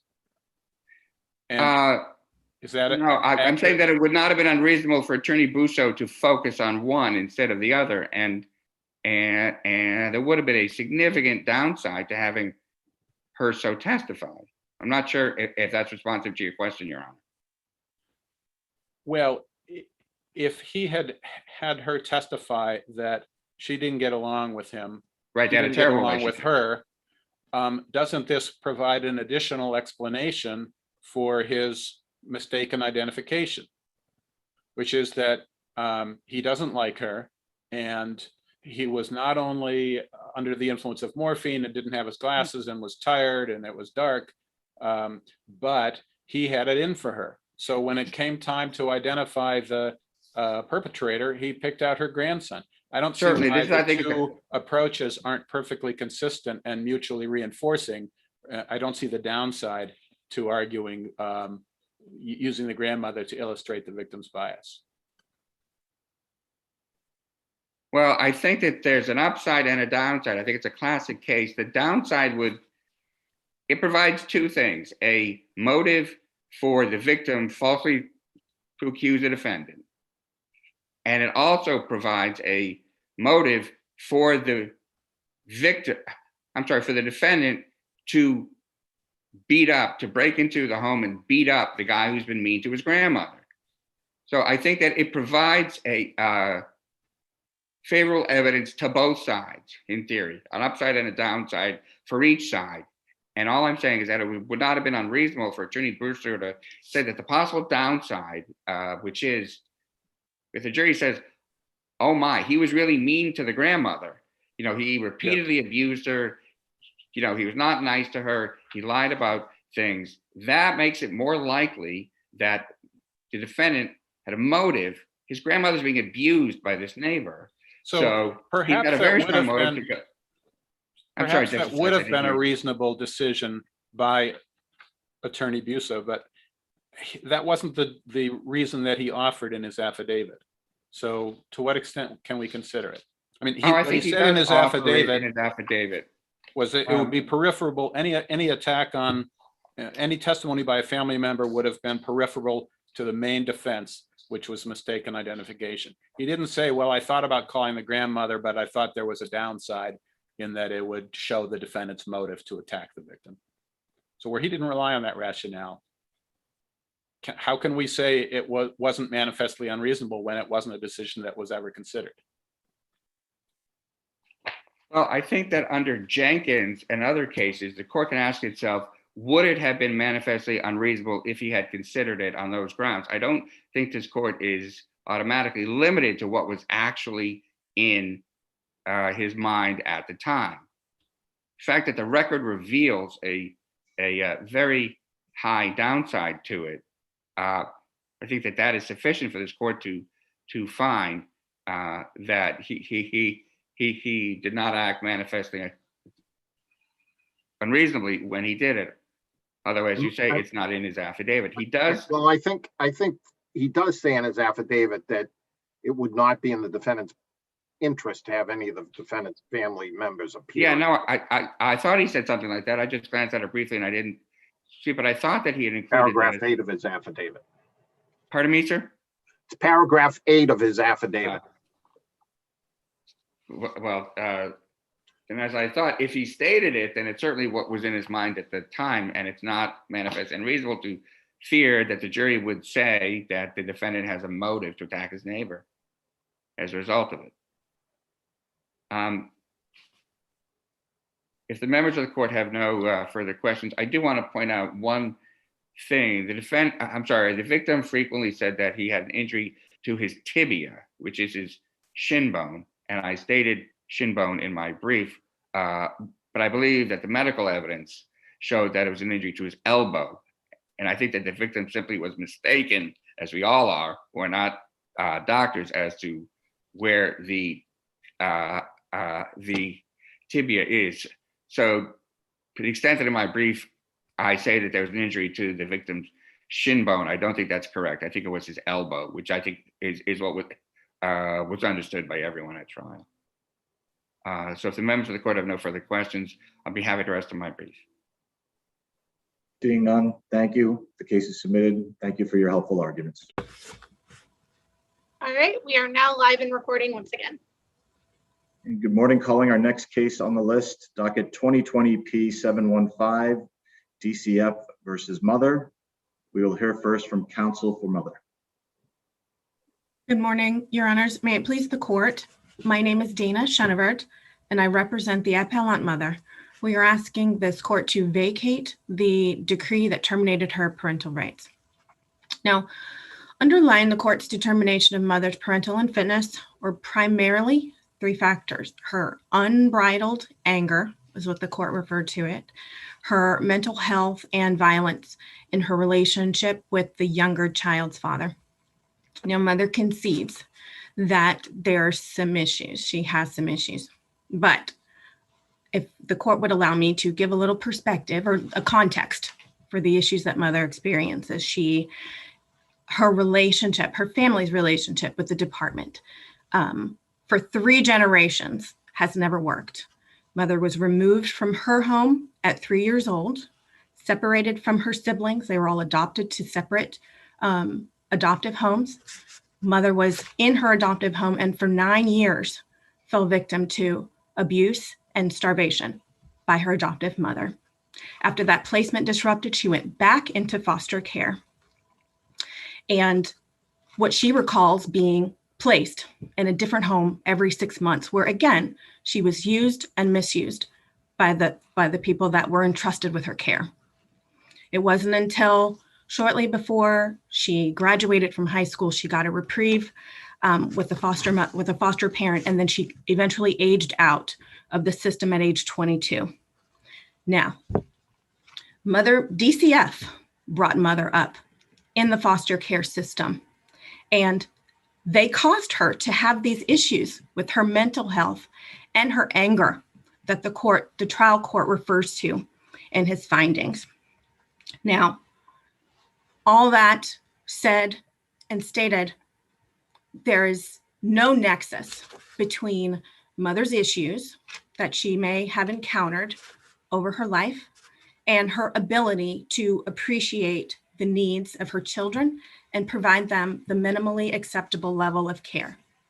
In the department's brief at page 26, they cite to Frederick, Greta, and guardianship of a minor in support of their argument that her mental health and her aggression towards DCF and its agents, and also her choice of inappropriate partners, render her unfit. But it is those cases, Your Honors, that support mother's argument that these conditions standing alone do not render her unfit. There must be a connection between these parental deficiencies that they've identified and an inability to appreciate and also perform the obligations of a parent. So the judge says in conclusion of Law 13 that the mother's mental health issues have led to dramatic actions which have or would have affected her ability to care for the children if they were in her care or custody.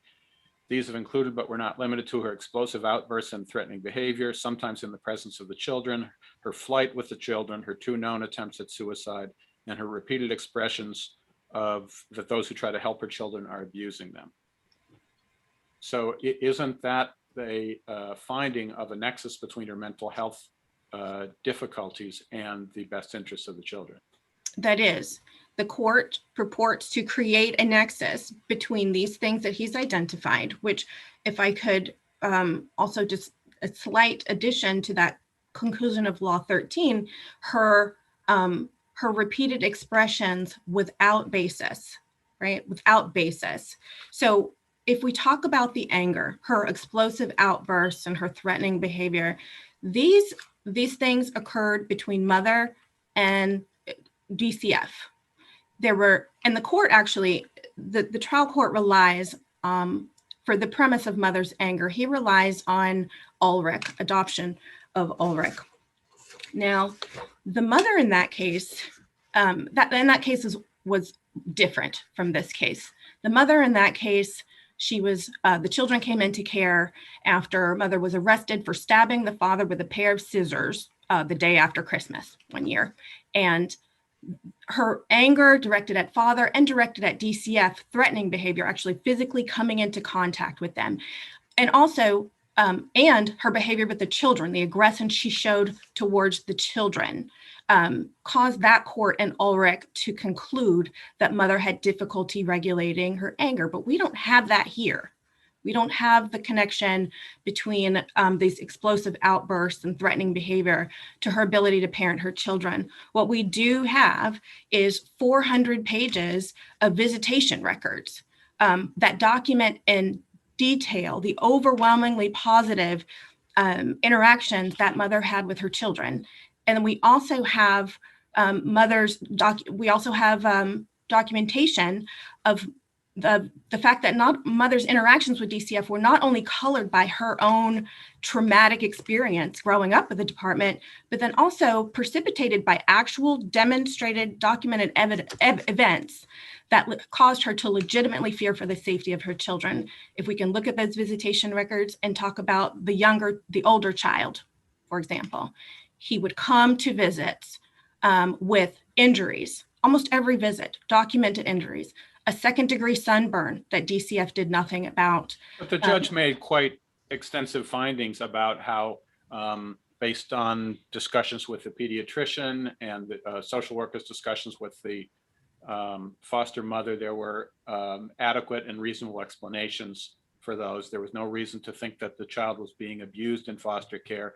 And indeed, when at visits, the social workers' notes showed that the child frequently fell at visits with the mother and held a chair up over his head and engaged in behavior that could easily lead to bruises.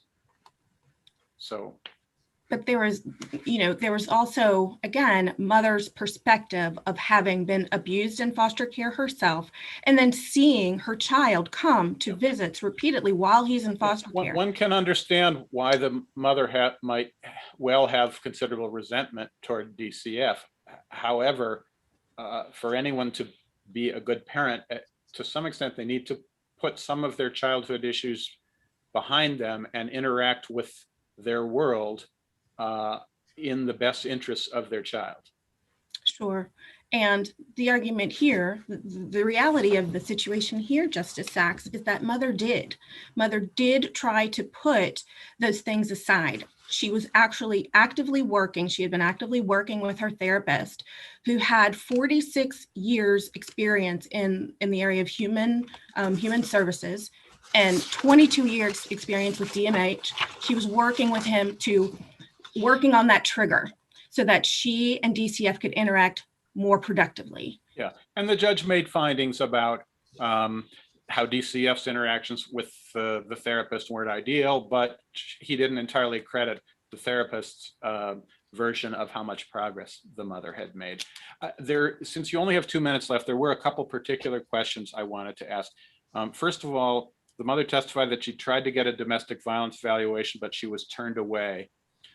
And so that was the end of it. Did she ever tell DCF that she had been turned away and ask for assistance?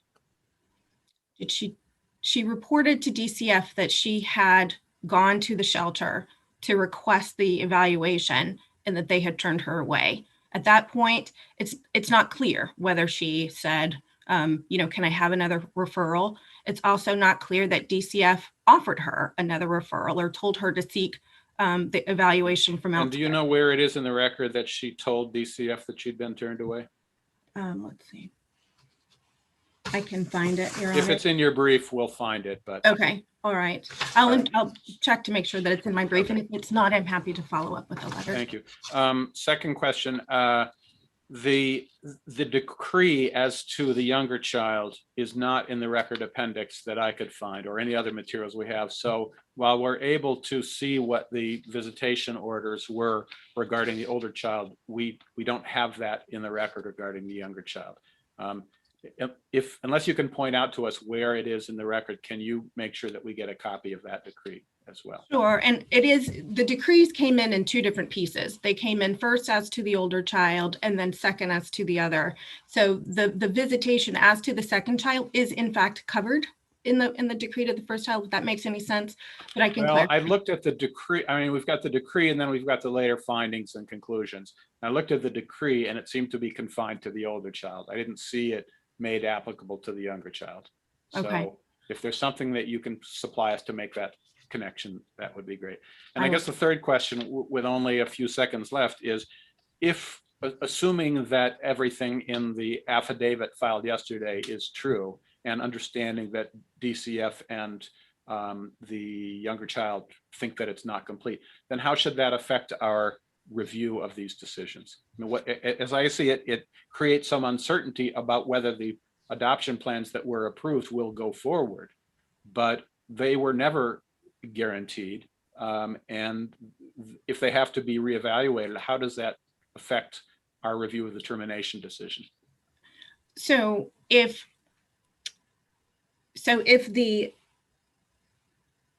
all the facts are true that the placement disrupted for the reason it disrupted, the argument is that the plan cannot move forward. And if the plan cannot move forward, then there should not be a termination. If the plan is not viable, it should not be. And DCF, actually, they identified this particular foster mother as the adopted placement for this child. And in the affidavit, it does say that DCF stated that pending the outcome of the fair hearing, this child might go back. So if the child goes back, then these other issues come into play where the child, the safety of the child, which DCF was concerned about when they removed the child after trial. So I guess the argument is that if the plan does not move forward, then there should not be a termination, especially given the bond and mother's ability to parent this child, both children, actually. But basically your position is if the plan is not viable, even if it appeared viable at the time of trial, then the termination decision must be vacated? That's right. According to precedent, we have several cases where that was the case, where DCF failed to put forth a viable plan, and then the termination because of the bond and because of various reasons. But is that an action of the appeals court or the trial court? That was my question as well. Is there a mechanism in the trial court to address that issue? Because we're bound by the record before us.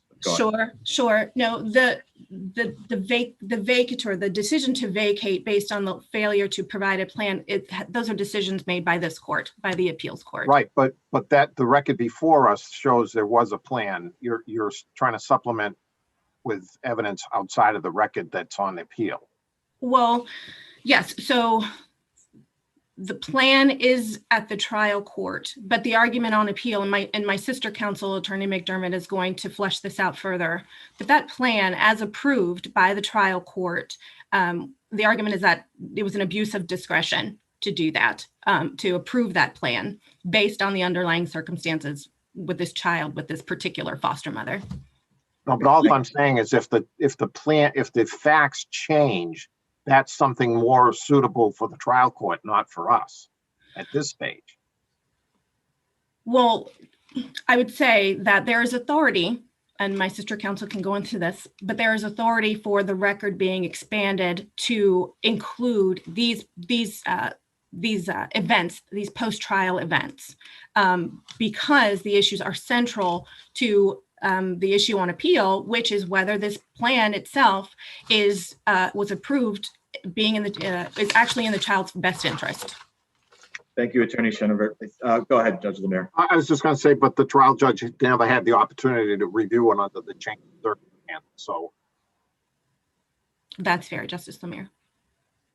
Okay. Thank you for your excellent argument, and we will now hear from counsel for the child. You're on mute. Thank you. May it please the court, my name is Diana Cowie McDermott, and I represent child number 2 as appellant.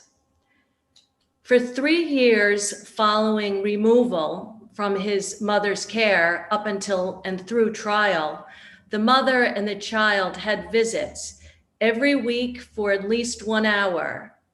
The mother did not miss any visits except for 2. The court noted in his findings that she was faithful and consistent, with the exception of a few visits which she missed. The description of the visits included the mother being nurturing, appropriate, affectionate towards the kids, and the kids were affectionate towards her. At the mother's request, she asked for visits to expand to 2 hours and that for all of the children to be together, and that request was granted. There is a bond between these children. They deserve to have visitation, post-trial, post-adoption. The department's plan did not call for that, and the court did not order sibling visitation. Well, maybe we can focus on the post-adoption, the visitation with the mother first, rather than the sibling visitation. So the purpose of this visitation, as Vito says, is not to strengthen the bonds between the child and the biological mother, but to assist the child as he negotiates, often at a very young age, the tortuous path from one family to another. So isn't it essentially inevitable and understandable that the number of visits after termination is going to be reduced? Because the idea is not to preserve or strengthen the bonds that may exist to the biological mother, but to assist the child in a transition to the new family. Yes, Your Honor, that is correct. And I did point to adoption of Zeldin, which is an unpublished decision. And in that case, I would suggest is similar to this, wherein you're going to from essentially, I think it's 52 visits a year to 6 a year. And in this case, as in Zeldin, there's such a strong bond between the child and the mother that the court was required to explain why there was such a drastic reduction in visits. I understand. Yes, but there the child was asked, and the mother was asking that the visits be doubled, I think, essentially. And the foster family, the pre-adoptive family, wanted even fewer visits, and the judge ended up somewhere in the middle without much of an explanation why. I don't think the facts are quite the same as here, and that's an unpublished decision in any event. But if the number of visits is going to be reduced, then does the judge have to say, okay, it's been weekly, I'm going to make it quarterly instead of every 2 months or instead of every 1 month, and here's why I select that particular interval between visits? Yes. Is that kind of precision even possible? In this case, I think it would be very possible, given the frequency of visits and the extensive notes on the visits. So in this case, yes, I think there was such a strong bond. We have such a strong record of visits between the mother and the children that I think the court could more than adequately explain when and how the visit should take place, justifying the court's order. But yes, given these facts, the strong bond, the mother's record of visitation, yes, I think it is possible. Moving on to the argument regarding the adoption plan. The lower court accepted the department's plan. With the time I have very limited, I'll just get to the point. The plan called for the child number 2 to be adopted by the foster mother who became a pre-adoptive parent. The child number 2 and mother opposed that, largely because of the safety concerns. Finding number, I believe it's 231, indicates that there were multiple 51As filed against the foster mother who was caring for child number 2. The court says ostensibly filed by mother number. Let me try to cut to the chase. We're reviewing the decision that was made on approving the adoption plan for abuse of discretion. We have to review it based on the information that was before the judge at the time. If some of the understandings and expectations turned out not to materialize, is that a reason to overturn that decision, or is that a reason for there to be further proceedings which will occur anyway about what the permanency plan for the children is going to be? I mean, no adoptions have been approved, so even if the termination is upheld, there's going to be further proceedings about where these children will be placed permanently. Correct? Yes, correct. Yes, correct. I'm sorry. We're not hearing you. Can you hear me now? Yes. Okay. If I'm understanding. Maybe I'm not hearing you. Okay. So I was agreeing with Your Honor. Yes. Peter, are you hearing? Justice Sachs, can you hear us? Okay. Perhaps I'll ask the clerk to I would ask the clerk if she could take Justice. We are now back on the live stream. Okay, so we are continuing argument in docket 2020P 715. Justice Sachs just had a question for Attorney Cowie McDermott, and my understanding is, Attorney Cowie McDermott, your answer was yes. Why don't we pick up there? Maybe if the court could repeat the question, because I did answer yes, but if you'd like a further. Well, why isn't any change that's occurred since the approval of the adoption plan that calls the adoption plan into question just a basis for examination of a new plan, which would have to be done anyway before any plan is finally implemented? Why is it a reason to overturn the either decision approving the plan or the termination decision? As Mother's Counsel pointed out, in order to terminate, the court is required to consider the department and any other adoption plan. So if this adoption plan, if the court determines is not viable, then we're back to square one. But if it appeared viable at the time, and if we don't find that that was an abuse of discretion, then why does the fact that events didn't unfold as expected retroactively turn it into an abuse of discretion? For two reasons. Once the department's plan cannot take place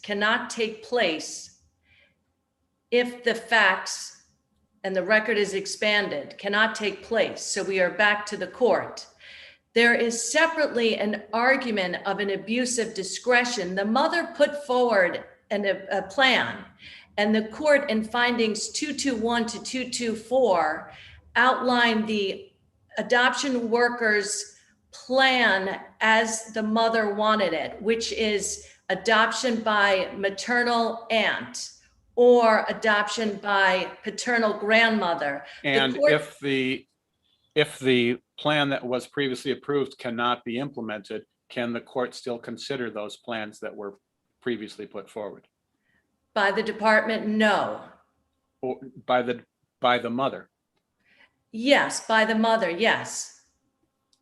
So the court can still consider those? Yes, the mother's plan as proposed below, yes. Yes, okay. And Sister Counsel said that you had some case law that you were going to cite to us. Your time has expired, but if you can just let us know, what are the principal cases you rely on? Adoption of Hugo, adoption of Dora. Adoption of Dora, the court is required to consider the mother's proposed nominee. Adoption of Hugo, the court must engage in an even-handed assessment of the proposed adoption plans. Are those cases cited in your letter? In my brief, yes. In the letter, no. They are cited in your brief, so I think we're going to have to leave it at that. Thank you, Your Honors. Thank you very much. And we will now hear from counsel for the appellee, I believe Attorney Murphy. Yes, good morning, Your Honor. And I represent the Department of Social Services, obviously. I'd like to begin the argument by addressing the affidavit in motion to consider post-trial events. This is outside the record and would not be appropriately considered by this court. And the affidavit does not present the full picture. And this is exactly why we have the 29B process. The 29B process, the court will be able to hear, excuse me, any changes to the adoption plan. This case did not turn on the department's adoption plan. It turned on mother's significant unfitness. And in fact, the plan was still evolving at the time of trial. The department had identified two potential pre-adoptive parents. The younger child's pre-adoptive family had not been fully approved, but was anticipated to be approved. However, the department was still considering one of the grandmothers and an aunt. So the fact that this was evolving, this was not a bonding case for the entire case. So if we were to uphold the termination, but it turns out that the adoption plan that was approved at the time of trial can no longer be implemented. Attorney McDermott told us that the court would still consider the plans that the mother had put forward, but will the mother be able to appear in those proceedings, in the 29 proceedings, and advocate for those plans? Well, first I'd like to point out that the mother did not present a competing plan. What was going on there was the department had been working with mother, and mother proposed, I think it was the aunt and the grandmother, and the department was looking into those individuals based on mother's preferences. But mother does not have a chance to, she cannot participate in the 29B reviews because her rights. Because her rights have been terminated. That's correct. Yeah. Now, why do you say that the mother's proposal for the grandmother or her sister did not constitute a plan? because she didn't put on evidence, as she never presented those as a formal plan. She didn't put on evidence that these people would be appropriate, and she didn't call these people as witnesses. So there was no information before the court. So the court could never select that plan because it wasn't a plan. It was a possibility that the department was looking at. The department always is open to considering family members and did exactly that in this case. But mother, if she was going to present any family member, she would have had to present that as a formal plan for the court to review. She would have had to put these individuals on the stand or provided some kind of evidence to the trial court to determine if that plan was appropriate. That didn't happen here. But I might add, the 29B, we need to remember the child's counsel will be privy to those hearings, and that counsel can certainly bring forth any concerns that they may have with the department's plan at that time. And that's the area, that's the appropriate mechanism that the court should be using to review the plan. Plans well, that gets to my question, which is there have to have been cases in the past where at the trial level, parental rights have been terminated, an adoption plan has been approved by the court, and on appeal or during the pendency of the appeal, something with the proposed adoption plan changed. Facts changed, situations changed. What cases give us guidance as to what is to be done in that situation? Oh, there's numerous cases. I believe I cite them in my brief, but what are the best cases that address or come closest to addressing the situation before us here?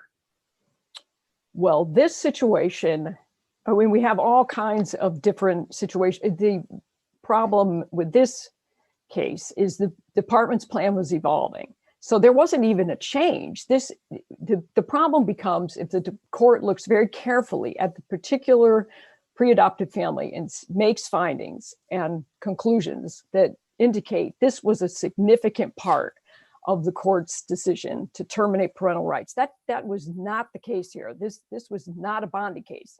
This mother's parental unfitness was overwhelmingly established in 250 findings, only one of which was challenged by the mother or appellate child in this case. I know this is a difficult question because every case is so fact dependent, but are there one or two cases which you think in this context give us the best guidance? I wish I could remember, the name is escaping me, but a very often cited case where the court points out the department is not required to start from scratch or from step one based on the plan, some changes in the plan. I'll have to review. I certainly can. Perhaps you can put that in whatever submission you make responding to the affidavit. Absolutely, there are a number. I want to ask a specific question about the fitness determination. Your brief at 32 says that substance abuse did not play a major role in the unfitness determination. But if substance abuse itself is not a major concern, then why is the failure to get a substance abuse evaluation a major concern, as the conclusions of law seem to suggest? Well, I think I'm not sure I would characterize it as a major issue for the court. And I think what the more important piece is a mother suffered from a number of significant parental deficits, and her substance abuse was not the most overriding concern. Her mental health and involvement with domestic violence was the most concerning. But I think what the court was trying to state there was the department attempted for 4 years to provide mother with appropriate services, get her involved in treatment, and she would not even do the substance abuse evaluation. So or the psychological evaluation. Her refusal to participate in these services definitely left the situation murky, and we could have been able to provide possibly other more directed services had mother participated. And this was definitely a concern for the trial court judge, and rightly so, because I think this was, again, this is a lengthy, this case has gone on for a number of years. 4 years in this case, this current CMP, but as you see from the record, this mother, we have been working with her since 2008 on and off. and she has consistently refused services. She would not engage, very aggressive, very is just not open to or able to look at her parental deficits or possible areas that she has problems with and try to work towards that. And the result is she has no longer has custody of any of her children. If there are no further questions, I will rest on my brief and provide you with the letter and citing those cases. Seeing none, thank you for your argument. We will now hear from Attorney Parker on behalf of the other child.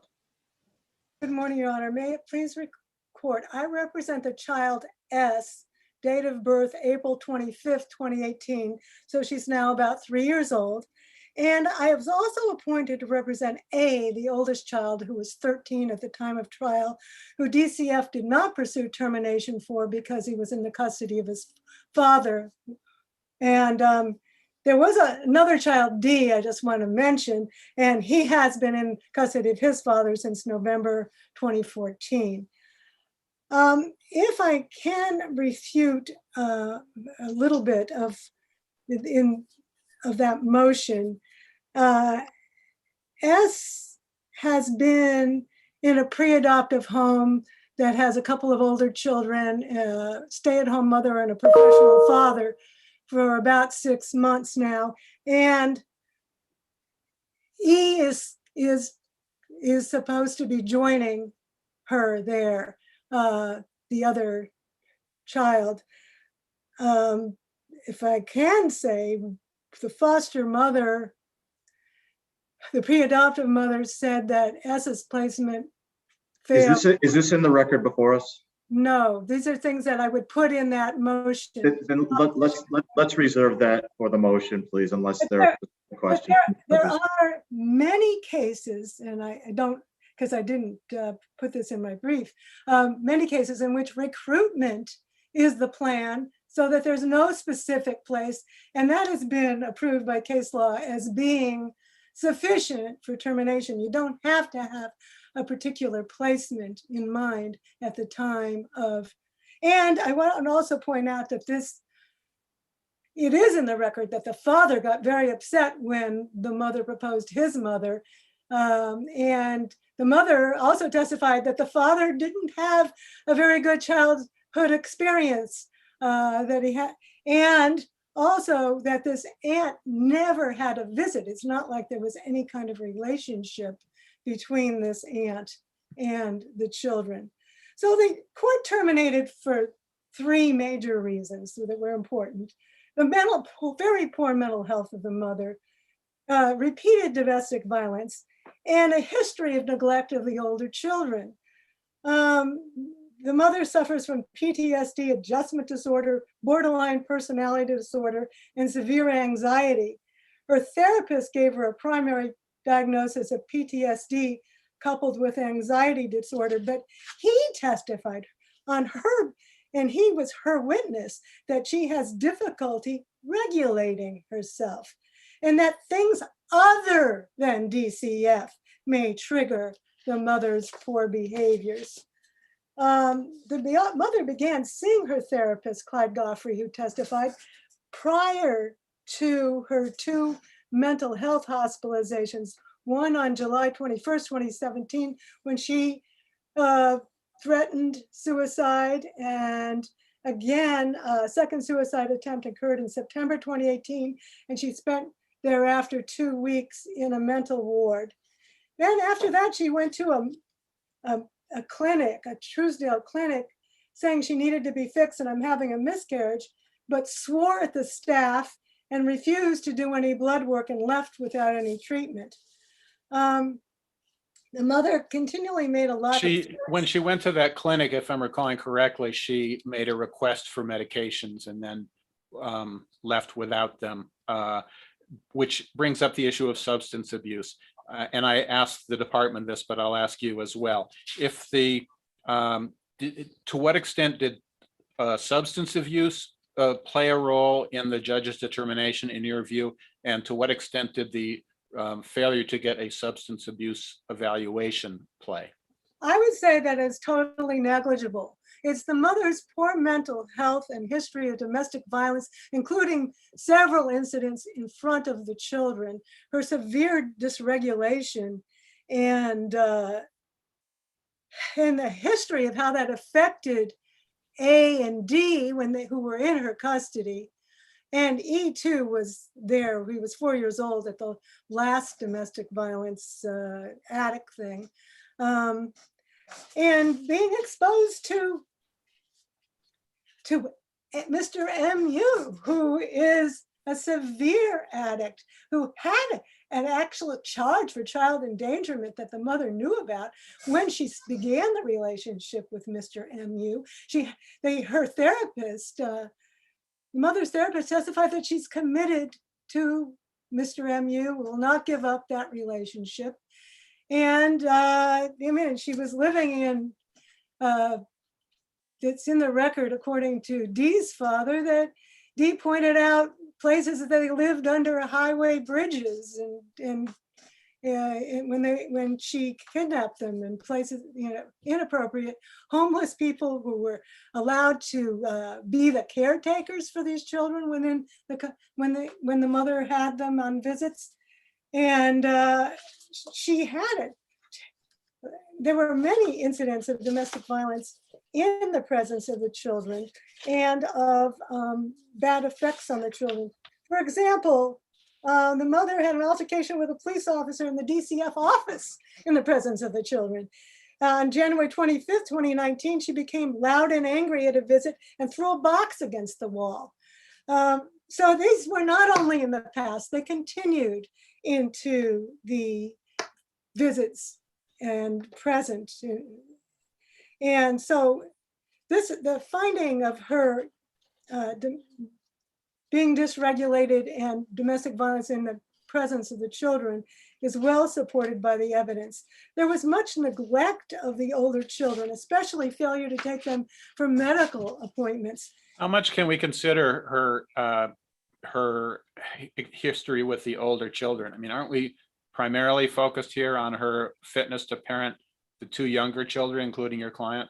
No, according to adoption of Larry and adoption of Paula, adoption of Larry says there was a direct connection between the mother's mental health.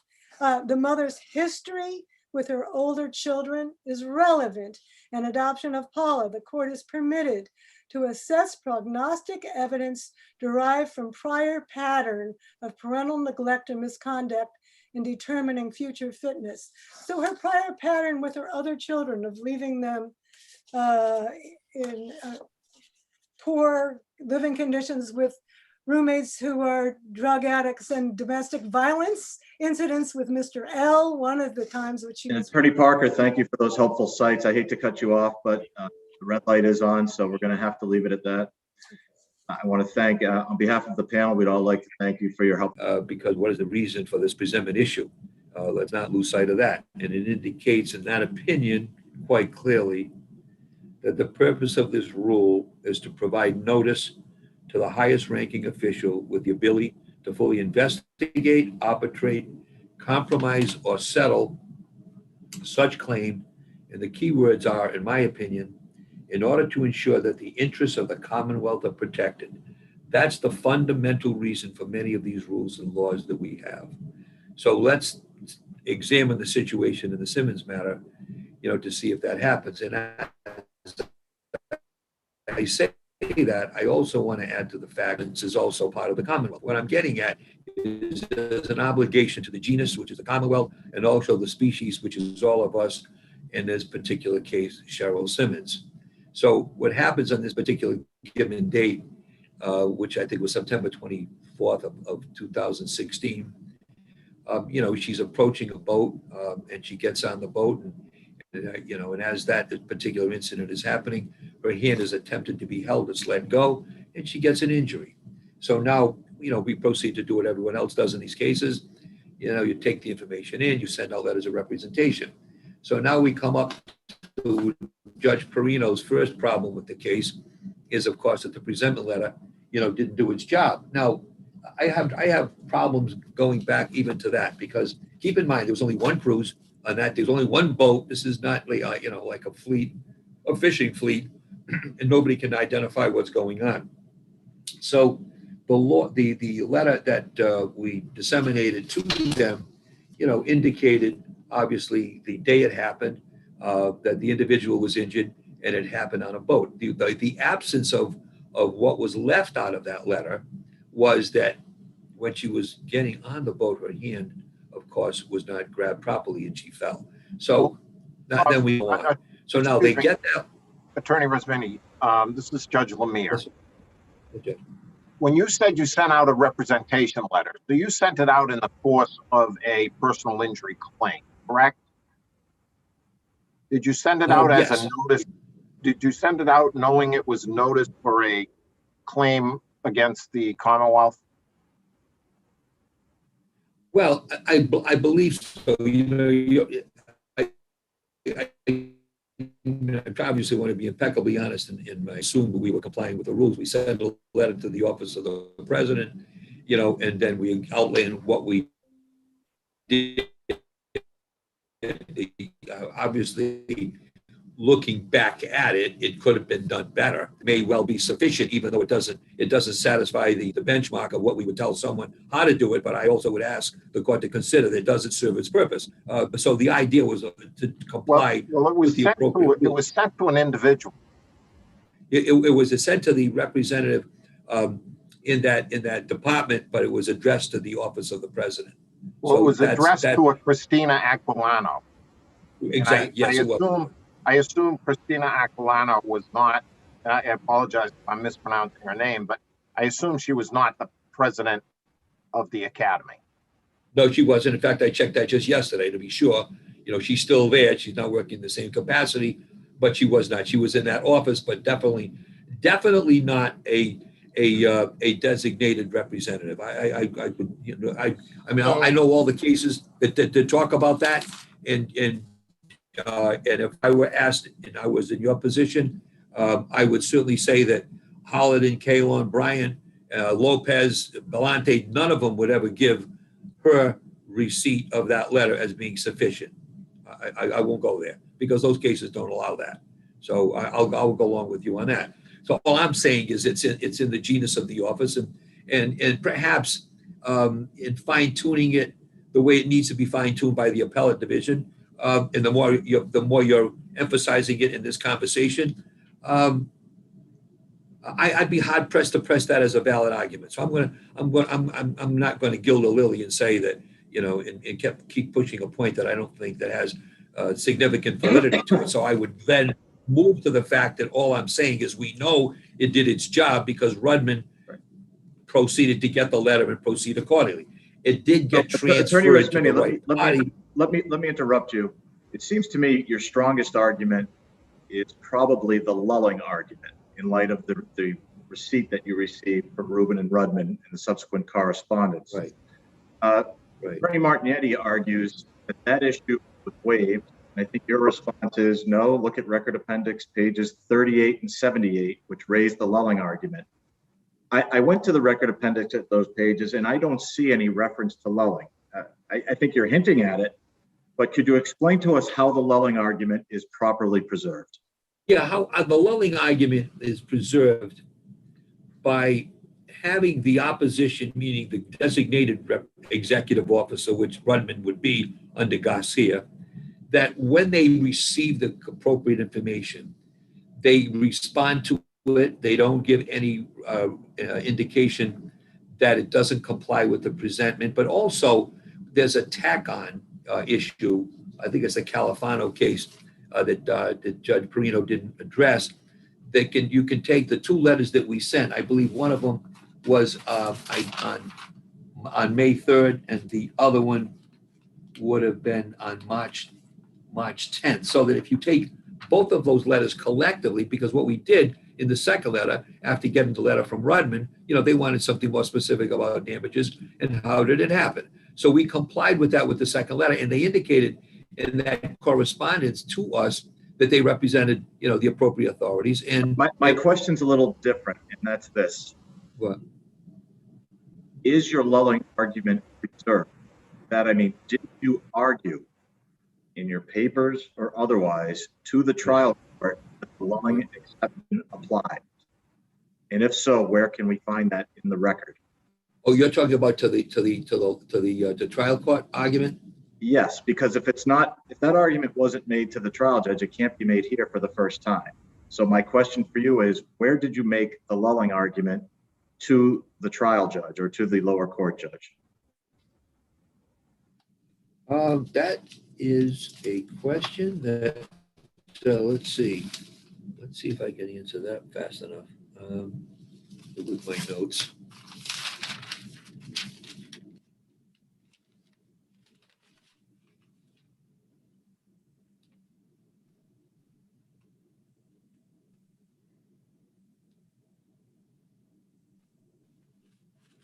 I cannot do that within the time frame that I'm allowed to argue this case. I'm not prepared, unfortunately, to give that answer. That's okay. I'm embarrassed to say I can't give you that answer.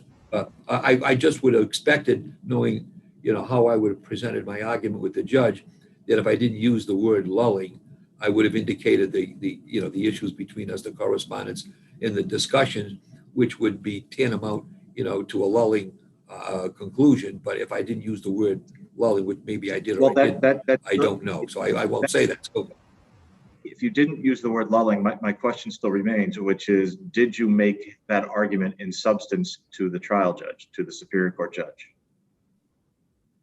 I don't know. I honestly don't remember. I just don't remember if I did. I really don't. I'm surprised if I didn't, but it appears that I didn't. The way that the question is being asked to me, I thought it was that was something that I did do. My question is not. It's not a gotcha question. I'm actually just seeking I want to know the answer.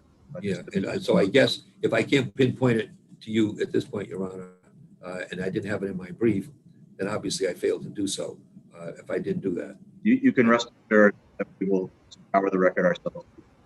Now, the other then what I would do, since I'm running out of life rafts with my argument, my actual notice argument, I thought was another argument that could be used to overcome the presentment issue, and it would appear that from what we presented to the Commonwealth and the process of our case would have satisfied the actual notice, because I think under the actual notice deposition, the only requirement, according to Massachusetts General Laws 258, it said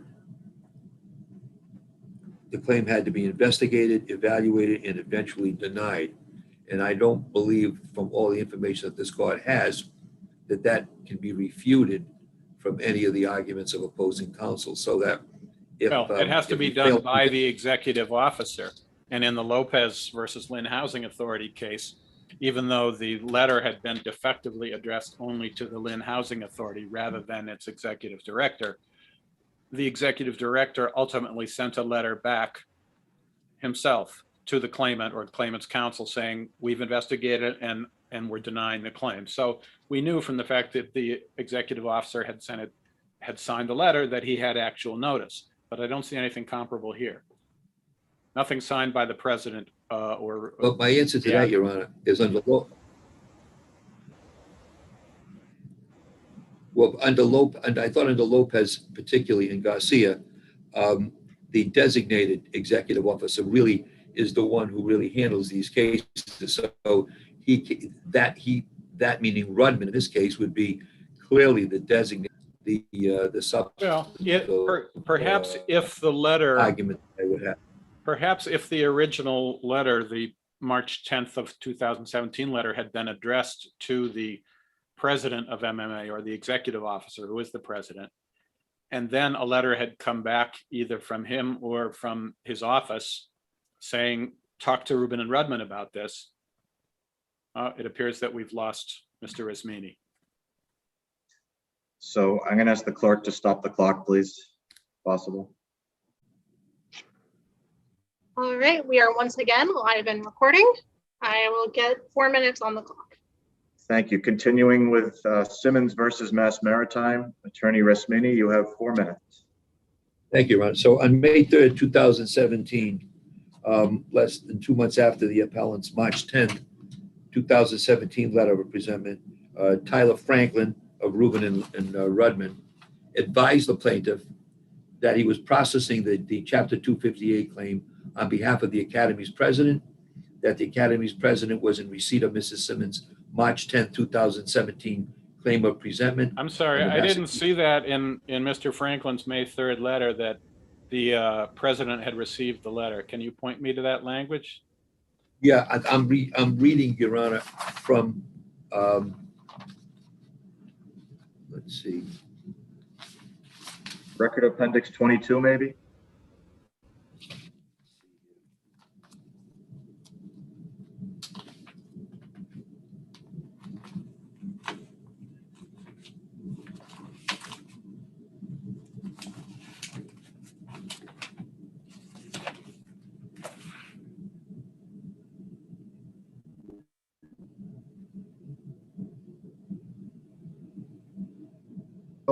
The letter indicates that he represents Mass Maritime Academy, the college. It doesn't reference the president.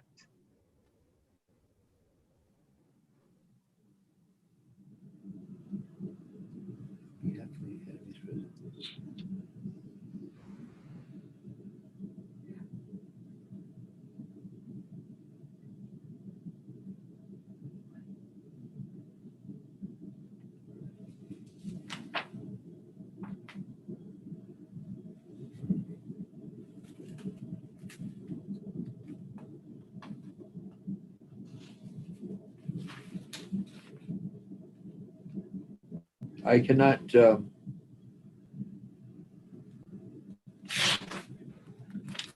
I cannot find any reference to the president. I don't know. Well,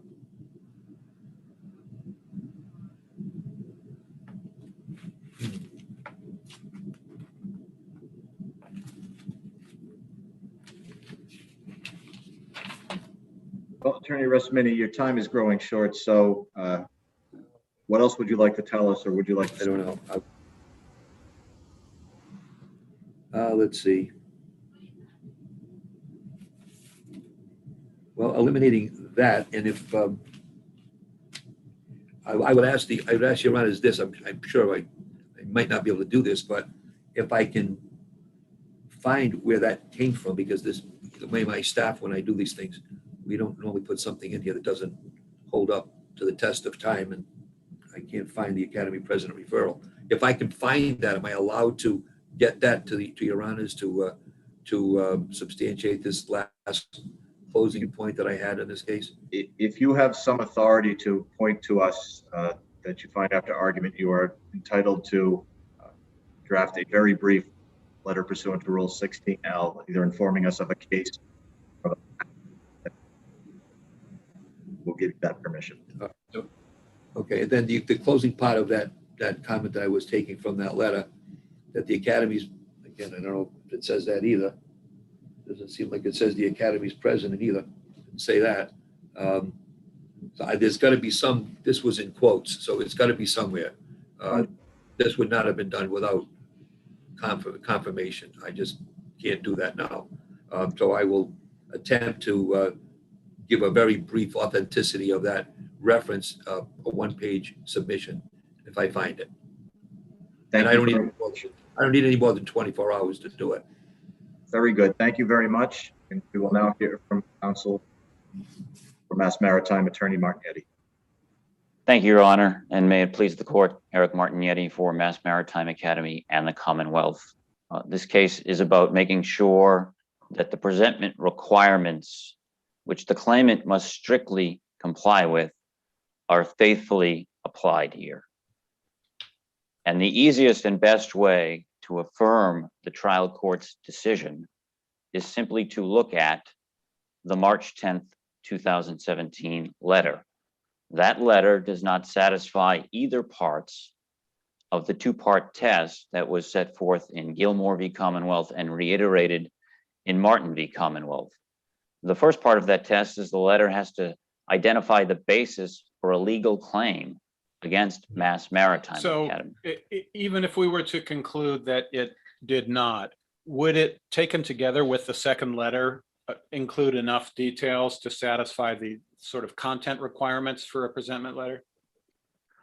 Your Honor, I think there's a problem even with the second letter, because the second letter, which is styled as a demand letter and sent to counsel for Mass Maritime Academy, says that, and this is in appendix page 56, that the plaintiff sustained injuries as a result of a trip and fall whereby my client was boarding a vessel to embark upon a cruise at the Mass Maritime Academy when suddenly and without warning, the employee helping her to board let go of her hand before she had made contact. So even there, it just says the employee, but it doesn't even indicate that that employee is an employee of Mass Maritime Academy. Well, isn't that kind of implicit? I mean,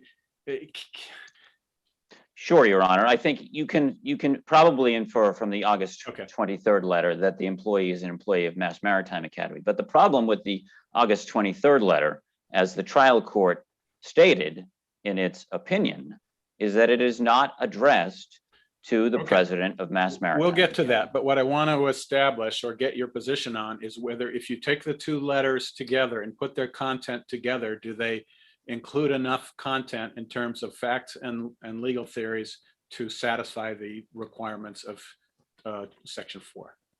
Your Honor, yes as to content, but no as to strictly complying with the requirements because of the of who presentment they were statute. addressed to. Correct. So if the March 10th letter, the first letter, had been addressed to the president of MMA, who you've said is the executive officer, or if it had been addressed to executive officer of the MMA, and then everything else happened exactly the way it did according to this record, that there was a response from outside counsel saying we need more information, please contact us with any further communications about this matter, and then counsel for Simmons contacts Rubin and Rudman with that additional information. Would that, if that original letter had been properly addressed, would we be here today? Yes, Your Honor, we would still be here today because it would still be an inadequate presentment. And the reason for that is that the March 10th letter contains no information, as I started to say, no information that satisfies the two-part test. Yes, but why can't you put that letter, assuming that it had been addressed to the proper executive officer, and then and then we have to presume that it reaches that executive officer, and then lo and behold, a response comes from the outside counsel for MMA saying, we need more information, please direct any further communications to us, and then further information is provided as requested. Why isn't that, or why wouldn't that have been enough? Your Honor, I think we have to step back and say you have to strictly comply with the requirements of the statute. And so to do that, you have to address the presentment letter to the executive officer. And, Yes, and when that but is my done, assumption is that my hypothetical is that was done with the first letter, and then presumably per the executive officer's instructions, a letter came back saying, we need more information. Please send it to our to outside counsel. so when in your hypothetical, we would presume that the president got only the March 10th, 2017 letter, which is not good enough. The substance of that letter is not good enough to meet the presentment requirements. But I don't think surely there's the any argument president about can that. delegate. Surely the president can delegate the authority to follow up on and get details for the claim, as long as the president has some initial notice of the claim itself. Yes, Your Honor, but we cannot impute actual notice to the president through communications with counsel. No, I'm not suggesting that we do, but if that original letter had been addressed to the president, and then thereby putting the president on notice that Ms. Simmons was making a claim with respect to an injury on September 24th, 2016, why couldn't the president then say to outside counsel, hey, follow up with this, and I don't need to hear any more about it. Have Simmons counsel send the information directly to you. Well, Your Honor, there's no evidence in the record that that happened, but I think more but hypothetically, I guess Sure. I'm trying to test the limits of your position. Sure. Hypothetically, Your Honor, I think what would have to happen is you would have to have the August 23rd 2017 demand letter also be addressed to the president? Because if we're saying that that is the letter that contains the substance that meets the presentment requirements, then that letter also has to go to the president. All And right, so then let me push the hypo a little bit further. Let's say that in response to the March 10th letter, the president writes back to Mr. Resmini saying, I've received your letter. We need more information to evaluate this claim. What you have here is not enough. Please furnish that information to our outside counsel, Mr. Franklin at Rubin and Rudman. I think, Your Honor, the response would still have to go back to the president. If we're saying that, so even where the president expressly instructs the claimant to to deal from that point forward with outside counsel, the claimant can't act at the president's direction and accept that as valid. well, the claimant might be able to act at the president's direction, Your Honor, but it's not the instructions from the defendant that dictate the requirements of the presentment statute. It's the statute itself. And the statute itself requires presentment to be made directly to the executive officer. And, you know, But as I understand it, the presentment requirement is not jurisdictional. It's a defense that can be waived by, for example, had the Attorney General's office responded to this claim and not raised the presentment defense, it would be lost whether or not there was good presentment.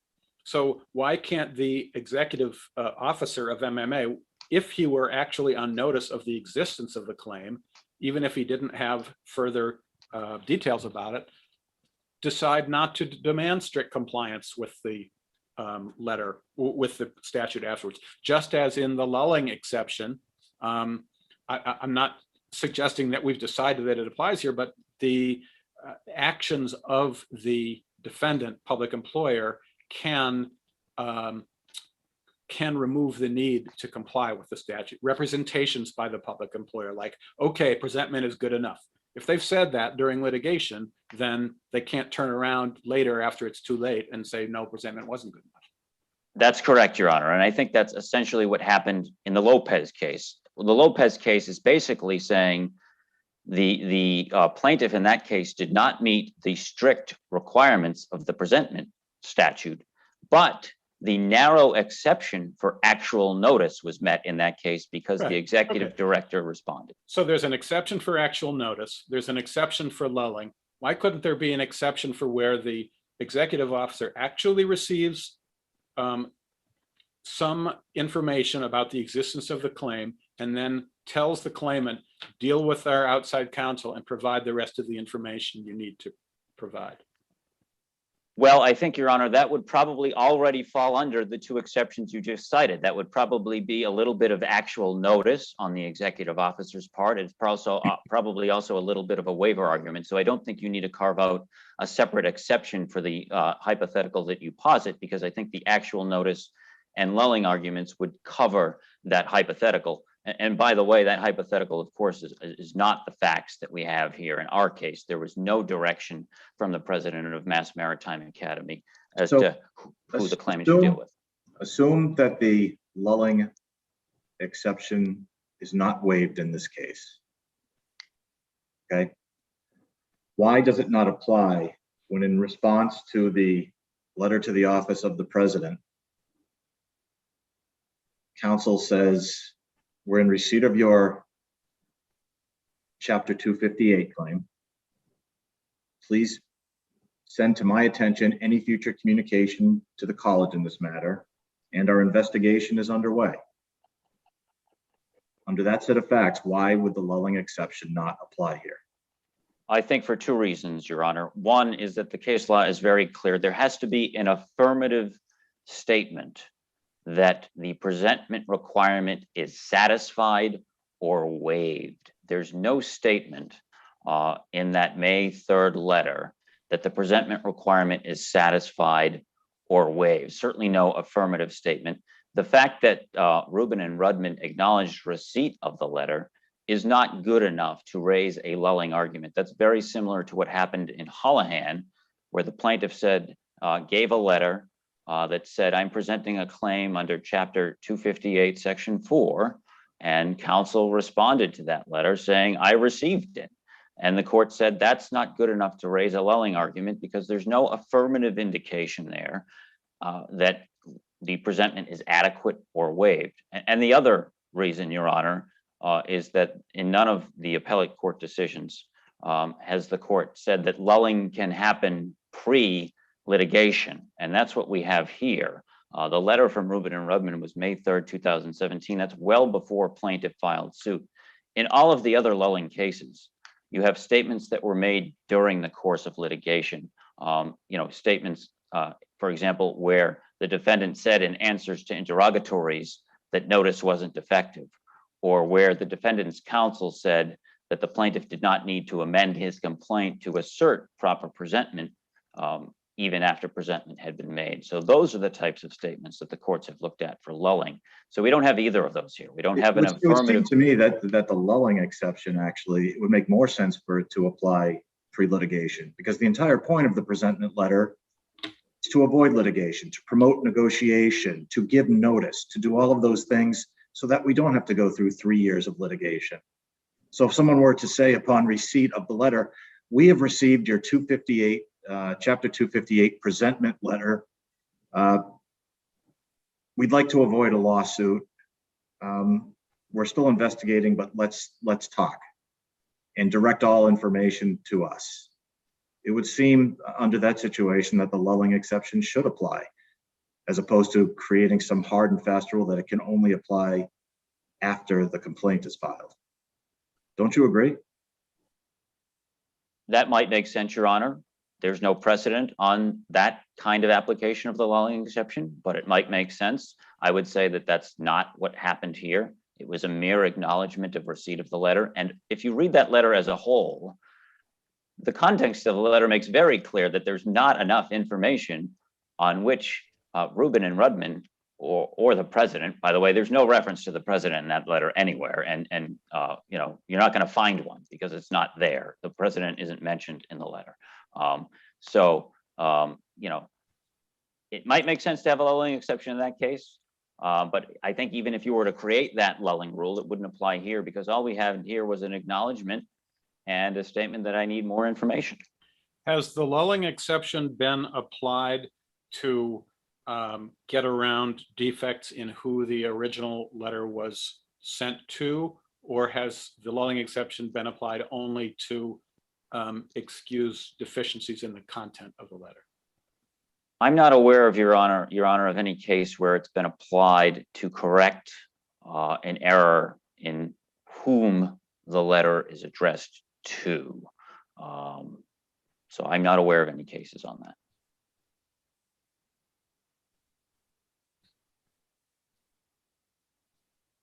Okay, and seeing no further questions, unless you have anything else, Attorney Martignetti, the case will be submitted. Nothing. All right, we are now live and recording.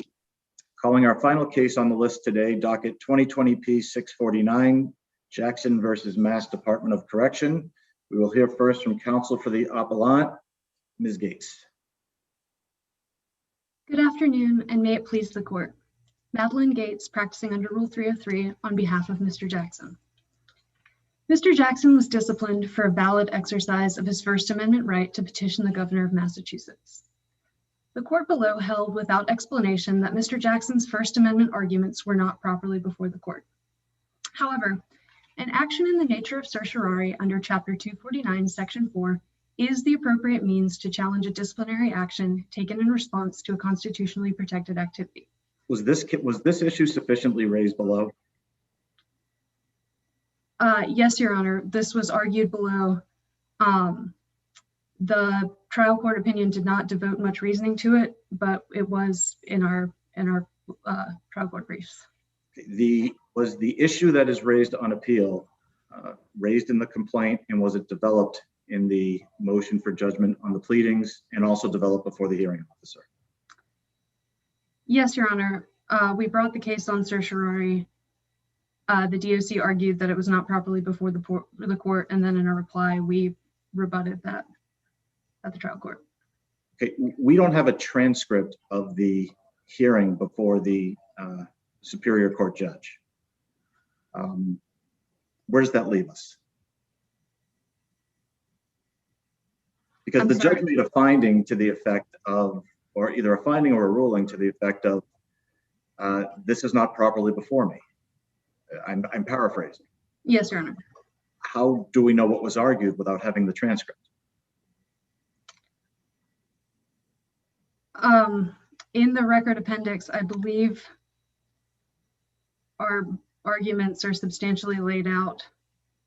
I don't have page numbers for you at this time, but I can look that up. Would it be good to look into supplementing with the transcript? Now, at this point, let's get to the substance of the argument, but it would just be helpful for us in the future having, if there is an issue as to whether or not something was raised below, seeing what was argued to the judge in the transcript would certainly be helpful to us. But putting that aside, let's get to the substance of the issue. My understanding is that you're saying it is clear from context of the letter and the words used that your client had no intent to make a threat. And my question for you then is, if that is the case, how do we handle the following three things stated in the record, stated in the letter, which are: one, I'm just quoting, it's apparent that you rotten crackers only respect violence. Two, I will not waver from this fight to expose your mother, wife, son. And three, if you evaluate my record carefully and the racist, abusive, unnecessary stuff, there will be no doubt about my commitment to right this wrong. Why, taking those three statements in the letter collectively, does that not constitute a true threat? Yes, Your Honor. Our case law sets a high bar for what constitutes a true threat. In Virginia v. Black, the U.S. Supreme Court held that a true threat only occurs where a speaker means to communicate a serious expression of an intent to commit an act of unlawful violence to a particular individual or group of individuals. The only action contemplated in Mr. Jackson's statements that you just read was that he was going to expose the governor as a racist. This is not an unlawful action. Exposing politicians' beliefs and prejudices is what we pay the Boston Globe to do. It's not violent, it's not against the law, and the statement can't constitute a true threat. Well, even assuming that it didn't rise to the level of a true threat, can't the free speech rights of inmates be limited in accordance with a valid penological interest? Yes, Your Honor. That is, of course, true that when there is substantial penological objective is served by doing so, prisoners' constitutional rights can be limited. Here, however, Mr. Jackson sending a private letter to an elected official in no way impacted the deterrence of crime generally, his own or anyone else's rehabilitation, or the internal security of Susan Baranowski. And in using its disciplinary authority to censor protected speech, the DOC limits a core right under the First Amendment and its Massachusetts analogs. So I'd like to go. Are you challenging the DOC regulations regarding the code of offenses on their face? Or are you just saying, as applied here, they infringed unduly on his First Amendment rights, even taking the penological considerations into account? Yes, Your Honor, the latter. We are just challenging it as applied here. On its face, the regulations make sense, but the hearing officer's determination that Mr. Jackson's First Amendment rights did not protect the speech was not a reasonable determination in light of our case law. Moreover, his determination that any substantial penological interest would justify abrogating Mr. Jackson's rights in this way was also not a reasonable decision. And for that reason, it should be overturned. And I wanted to go back and cover, because there was some language cited earlier that was somewhat, that could be characterized as rude or offensive. But given the importance of the free speech interests at stake, courts have been reluctant to find true threats even where a person uses threatening or violent language. As in the case Watts v. United States, where the petitioner, a Black man, stated at a rally protesting the draft, "If they ever make me carry a rifle, the first man I want in my sights is LBJ. They are not going to make me kill my Black brothers." So the court there acknowledged that the language of the political arena is often vituperative, abusive, and inexact. The fact that the petitioner had referenced violence did not take his statement outside the realm of political hyperbole. What if in Watts, instead of that, the defendant had sent a letter to LBJ, and in the letter he threatened LBJ and Lady Bird with violence, and he also said, and if you don't think I'm serious, take a look at my record, and his record involved having shot and killed people on prior occasions. Would that have risen to the level of a true threat? I think it would be a question of whether or not he communicated a serious expression of an intent to commit an act of unlawful violence. And I think the fact that it was to an elected official would make the court more circumspect in finding a true threat, because there is this acknowledgement that the language of the political arena is heated, it can become abusive, and the mere fact that someone is speaking in somewhat violent terms does not make it necessarily a threat. Is that, I'm sorry, Judge Lemire, just one quick question. Is that analysis that you're telling us we need to undertake a pure question of law, or is it a mixed question of law and fact?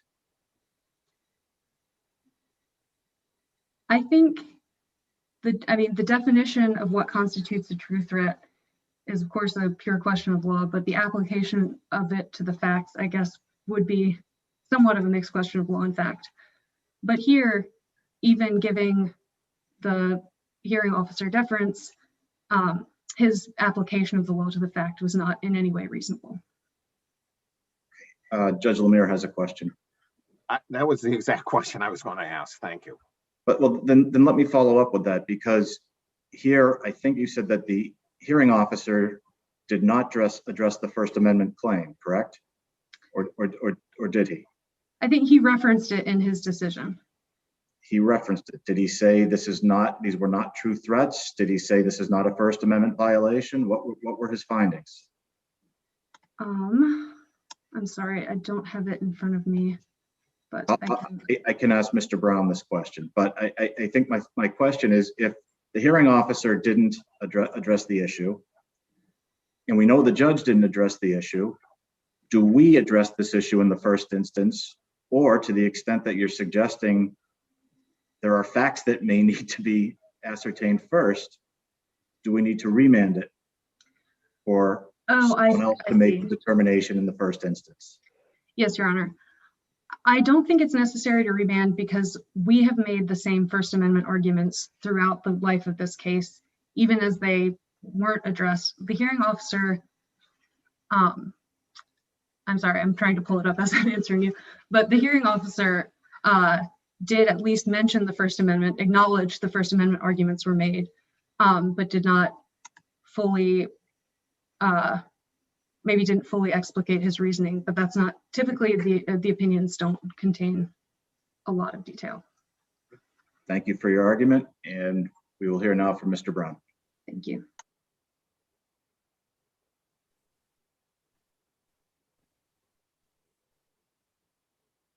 Members of the panel, may it please the court, Daniel Brown, practicing under 303. Perhaps on behalf of Mr. Jackson. It is a fundamental principle of Massachusetts administrative law that agencies are bound to follow their own regulations, including the Department of Correction.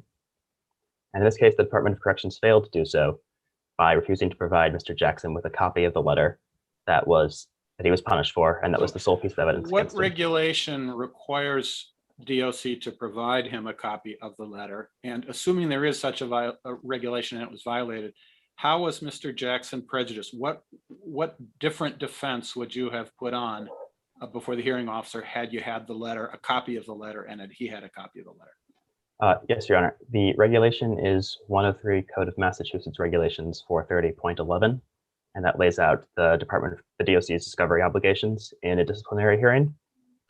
And it defines automatic discovery to include, at 1C, copies of or access to all documentary, photographic, audio, or videographic evidence referred to in the disciplinary report.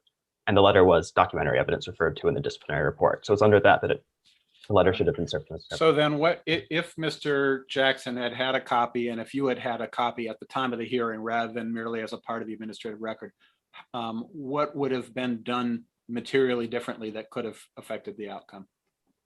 It would have been done, it wouldn't have been, I'd say, an entirely different argument, but I think it would have been a much more detailed, thorough, and perhaps persuasive argument if Mr. Jackson and his student attorney had had constant access to the letter throughout the preparation of his defense, to be able to parse it line by line, as the disciplinary hearing officer was able to do after the hearing, to make his findings of fact and find Mr. Jackson guilty. But you were allowed access.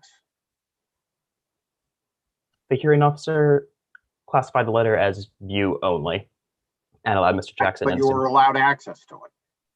Yes, access of a sort, like temporary access within the DOC facility, a chance to look at the letter, consistent, very much, it was treated as contraband evidence, essentially. Right, but how was that not in compliance with the regulation?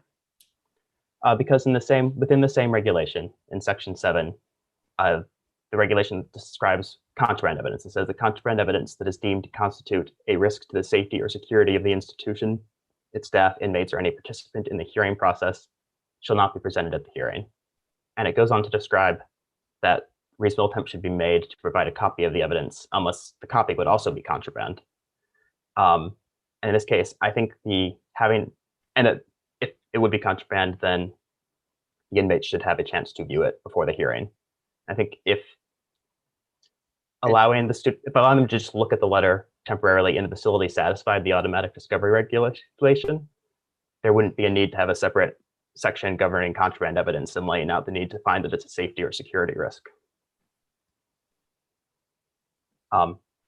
And the classification of the letter in this case was he did say ultimately find that it was a safety and security risk, but he didn't support this conclusion with any reasoning. Which is strange because the letter, or a copy of the letter, would just be a piece of paper, and it's hard to imagine what safety or security risk this would pose within the institution. And absent any reasoning to back that up, even granting wide deference to the disciplinary hearing officer, there's no reasoning to evaluate or defer to. And I would point out a panel of this court's decision just last year in Leyva v. Turco.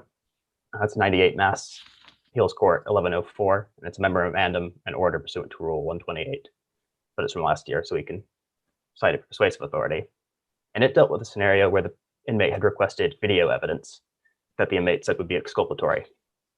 And here, as I'm arguing, the panel said the department provided no explanation of how disclosure of any of the requested video would impact institutional safety. The hearing officer thus lacked an adequate basis on which to assess the validity of the professed safety concerns. And I think that reasoning applies with equal force here. And I think goes to the point that if the DOC can simply invoke safety and security without providing an explanation, then any evidence that would nullify any right the inmate had to automatic discovery under the regulations.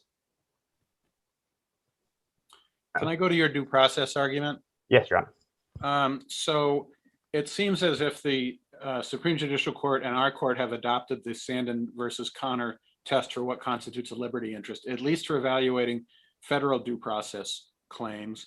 And it's the Hastings case from the SJC in 1997 seemed to apply a similar analysis to state due process claims. So if the 10 days of segregation and the loss of canteen privileges here is not an atypical and significant hardship on the inmate in relation to the ordinary incidents of prison life, does your due process argument essentially go away? No, Your Honor, because in this case, the trial court, while it cited Sandin, it went pretty much straight to the Wolf test to decide if procedural due process was satisfied. So we are challenging the correctness of that. It's straight to the Wolf test, I'm sorry? I'm sorry, the Wolf v. McDonald test. Yes, okay, but why do we even get to Wolf unless there's an actual deprivation at issue? I mean, if obviously 10 days in the segregation is not something that anybody would want, but if it's not the deprivation of a liberty interest in the context of the prison environment, as Sandin v. Connor suggests, then due process doesn't require any particular process at all, does it? Your Honor, I'd say a couple of things to that is that since the trial court went straight to Wolf, we wanted to address that as sort of But law did of the the trial case. court need to get there is my question, if this isn't a liberty interest at stake? Yes, well, there are a couple of points, and one is that it doesn't affect the regulatory argument because in Drayton v. Commissioner of Correction, as this court notes, that would give the DOC carte blanche to ignore its own regulations if it only imposed minor offenses. And it's also, as you said, the Sandin analysis generally applies to federal due process claims, but this court hasn't really addressed the possibility of a liberty interest under Article 12 of the Massachusetts Declaration of Rights. And we think, so if it needed to be addressed, I think it could be addressed under Article 12. But I also would note that it doesn't need to be addressed to determine if his rights were violated under the regulation, if the DOC complied with its regulations.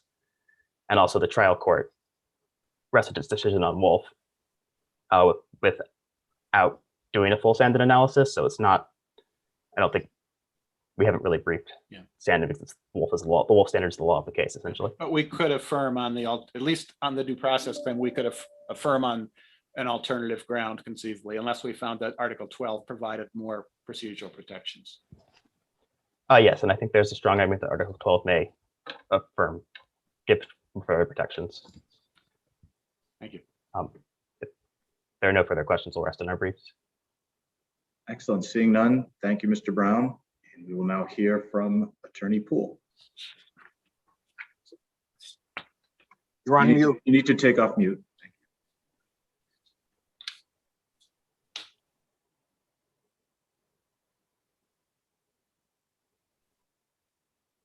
There we go. Good afternoon. Please the court, C. Ray Poole for the Department of Correction. The department's position on this case is that the lower court properly dismissed the certiorari claim because the administrative record contains substantial evidence to support the lower court's decision. The administrative record establishes by preponderance of the evidence that Mr. Jackson violated both of the offenses for which he was charged for the use of obscene, abusive, and insolent language, and also the attempt to threaten another when he mailed the letter to Governor Baker. The lower court determined that the statements were insolent and threatening when read as a whole, and the hearing officer's interpretation of the plain language of the regulations is reasonable. So can we go to the issue of whether the First Amendment issue was properly raised in court? I'm looking at the complaint filed by Mr. Jackson and in Superior Court, and paragraph 11, Record Appendix 9, says the letter was not a threat, was not obscene, wasn't subject to punishment under the regs, was petitioning activity and otherwise protected speech under the First Amendment and Articles 9 and 16 of the Declaration of Rights. And then in the paragraph 30 of the complaint alleges that the DOC hearing decision was, among other things, in violation of constitutional provisions. So why isn't that enough under notice pleading rules to raise a claim that the DOC hearing decision violated Mr. Jackson's free speech rights? I would agree with the court on that there was enough there. So I would retract that argument. And I'd be happy to address the First Amendment argument. And I would suggest that the disciplinary action as applied to Mr. Jackson did not violate his First Amendment rights. He was not disciplined for writing the letter to the governor to address his grievances. He was disciplined for attempted threats and for abusive and insolent language that was contained in that letter. We agree that Mr. Jackson has every right to address any of his issues or grievances with the governor, and the hearing officer recognized as much when he stated in his determination, although there is no issue with Jackson documenting his grievances, I find that including language of exposing the intended recipients, Charles Baker family members, is both concerning and inappropriate. And I find this to be a clear threat of an offense against another person in their family. So are you saying that the hearing officer made a finding that this was a true threat? Yes. No, actually, no, I need to take that back. It does not need to be a true threat. I would say that contrary to Under the First Amendment, doesn't need to be a true threat? The rights of the inmate are curtailed while in prison, and there's no requirement that it be a true threat. When you look at the plain language of the regulation, there is nothing. You can look at a basic definition of what a threat means based in common jargon, not in as far as how it is in the law, because there is no requirement. If the courts have made clear that there's no requirement that an inmate be disciplined for something because it rises to the level of the crime. There are other reasons that you discipline inmates. It's for security in the institution. It's for rehabilitation. And so there is no requirement when you read the plain language of the statute that it be a true threat. But a regulation can't trump a constitutional provision, can it? Absolutely not, but it doesn't here. So so for example, let's say the regulation said you cannot petition, regulation said prisoners cannot petition executives, members of the executive branch of government. Then that would be contrary to the statutory provision that allows them to petition the governor. It would also contravene the Constitution, right?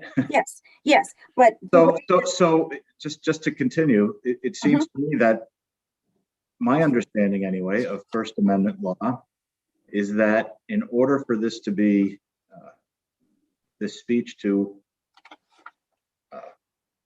not violate the First Amendment, it must constitute a true threat.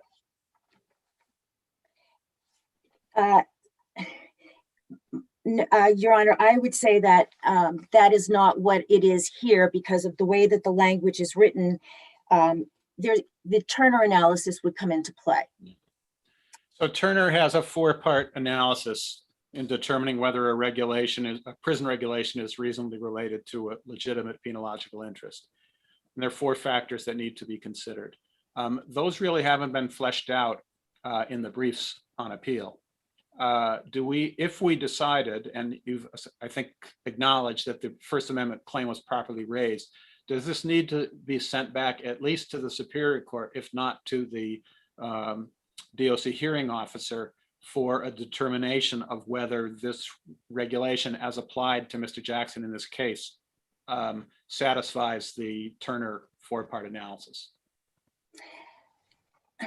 I don't think so, because of the fact that it was made clear on the record by the hearing officer that he was not being disciplined for his actions in redressing his grievances. It was for his behavior in that letter in the way he did it, which is goes contrary to purposes of rehabilitation and safety and security issues within the institution, which means that it does not violate the standards set in Turner. So you don't think there are any factual determinations that need to be made in order to apply the Turner test to uphold the regulation as applied to Mr. Jackson? Well, as applied to Mr. Jackson, the hearing officers stated clearly that it was based on the insolence, the language that he used. Now, if he had written a letter to the governor to address his grievances, and it was devoid of calling him a rotten cracker or a white ass bitch and all of these other things that he said, and was just said, I want my sneakers, I'm unhappy with what's going on with the races. If he had done something like that, then he would never have been disciplined in the first place. Okay, but so it's the insolence. So what valid penological interest justifies punishing an inmate for expressing insolence, not to a guard, not to a fellow inmate, not in a situation that's going to lead to disruption of safety and security in the institution, but in a letter to the governor? Well, with all due respect, it would rise to that level. First of all, you have a situation where you have a hierarchy, a chain of command, if you will, where you have inmate wants to file grievances or has something he wants to say. He can go to the superintendent, the commissioner, or the governor. And because those are the ways that he can have something happen for what he's looking for. So in effect, when he makes these complaints and these rude, insolent remarks to the governor, he is, in a sense, doing it to the highest person in the chain of command within the Department of Correction. Okay, but how does that threaten some valid penological interest? If he's insolent to the governor in a letter where the statute gives him a right to write to the governor, obviously it's not a right that's completely unlimited, but how does being rude or insolent to the governor in a letter that you're statutorily entitled to write threaten the safety or security of the institution? It does in a few ways. So first of all, it goes again, it doesn't, if you look at the Turner analysis, it can have to do with rehabilitation, which clearly this type of behavior is not rehabilitative. And that's why we have that particular regulation that states that you cannot behave in such a way as he did.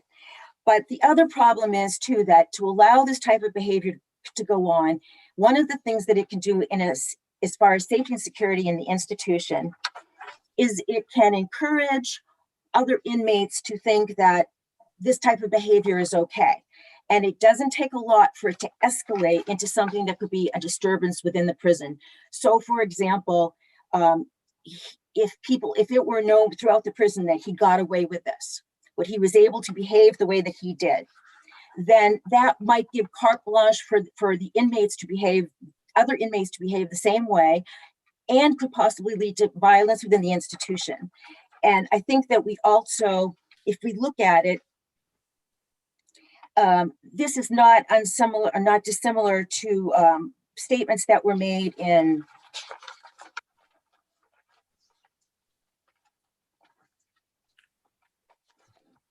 Massachusetts Prisoners Association Political Action Committee, where it talks about how things can potentially operate to foment further discontent and divisiveness between inmates and department staff. But I assume that's a fact-specific determination. I mean, the Mass Prisoners Association was about raising money in prison to contribute to a political action committee to further prisoners' rights. This is about some words used in a letter to the governor.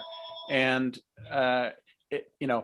a slippery slope can be made about almost anything that a prisoner might do, that if it's continued and escalated and other prisoners start to do it with people in the prison versus outside the prison, yes, it can always create a climate issue. But Turner v. Safley envisions some kind of balance. So of the prisoner's rights versus the need of the prison officials to keep order and control and further rehabilitation and so forth. So that's why I'm asking whether a remand is necessary here, because there's really been no developed consideration of the extent to which this kind of speech in a letter to the governor actually creates a risk of creating a negative climate in the institution. Even if the arguments were not before the court regarding the climate issue of safety and security, if you look at the purpose of the disciplinary regulation itself, it is also for rehabilitation of the inmate modification of their behavior. And so on those grounds alone, it was proper because the hearing officer made clear that of the distinction between doing it for the improper purpose of his political speech or properly because he acted in an obscene and abusive way, or I should say abusive, insolent way when he wrote the letter. Well, is insolence, I mean, just let's explore that a little bit. How is insolence contrary to rehabilitation? I can understand how saying violence is the only language you people understand might be contrary to rehabilitation, which was also in the letter. But, he was punished for a number of things in the letter, and some of them might represent a real threat to the climate and rehabilitation, others maybe not.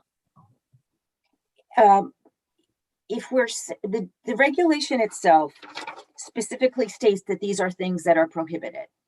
And if we're looking to apply it as it applies to Mr. Jackson, he clearly has violated the regulation. So if we're not looking at the constitutional issue of whether or not the regulation itself is unconstitutional, but we're looking at as applied to Mr. Jackson, it's clear that the two were separated as far as what he was disciplined for. So you're saying, does the regulation refer to insolence? It does. It does specifically refer to insolence. The plain language of the regulation states that This is Code of Offenses. 326. Yeah, 326. Okay. So you're saying that Mr. Jackson either needs to challenge that regulation on its face, or he's out of luck because there's no serious dispute that his speech was insolent. That's correct, Your Honor. In your remaining time, I'd actually like to go back to the true threat issue. And my question is this: in determining what is or is not a true threat, is that just a pure question of law that this court looks at, and should we reach the issue, we make that determination? Or do any sort of underlying facts need to be found or developed in order to make that determination? Because at the end of the day, we're divining intent. Yes, it's an attempt to make a threat, but again, the plain language of the regulation is not looking at whether or not the threat is meets some sort of a legal. I understand definition. that. My Yes. question, for purposes of my question, put aside the regulation. The argument is, and has been made, that the statement made by the defendant does not constitute a true threat because it is just political speech and hyperbole. Assume we decide to reach the issue and make a determination as to whether the content of the letter did or did not constitute a true threat. My question with that big windup is that a pure question of law, or is that a mixed question of law and fact? I think the issue here, Your Honor, is that we're not looking at whether or not is a true threat, because true threat is not what is contained in the regulation. So I don't think that you reach the issue of whether it's a true threat. It's simply that. I'm going to ask this one more time. Put aside the regulation. Yes. Let's look at it in a vacuum for purposes of this. In determining what is and what is not a true threat, is that a question of law or a mixed question of law and fact? A true threat would probably be a combination of both. And I see your time has expired. Any further questions, Justice Lemire or Justice Sachs? No, I would like to thank all of you for your helpful briefs and for your excellent arguments across the board. The case is submitted, and that concludes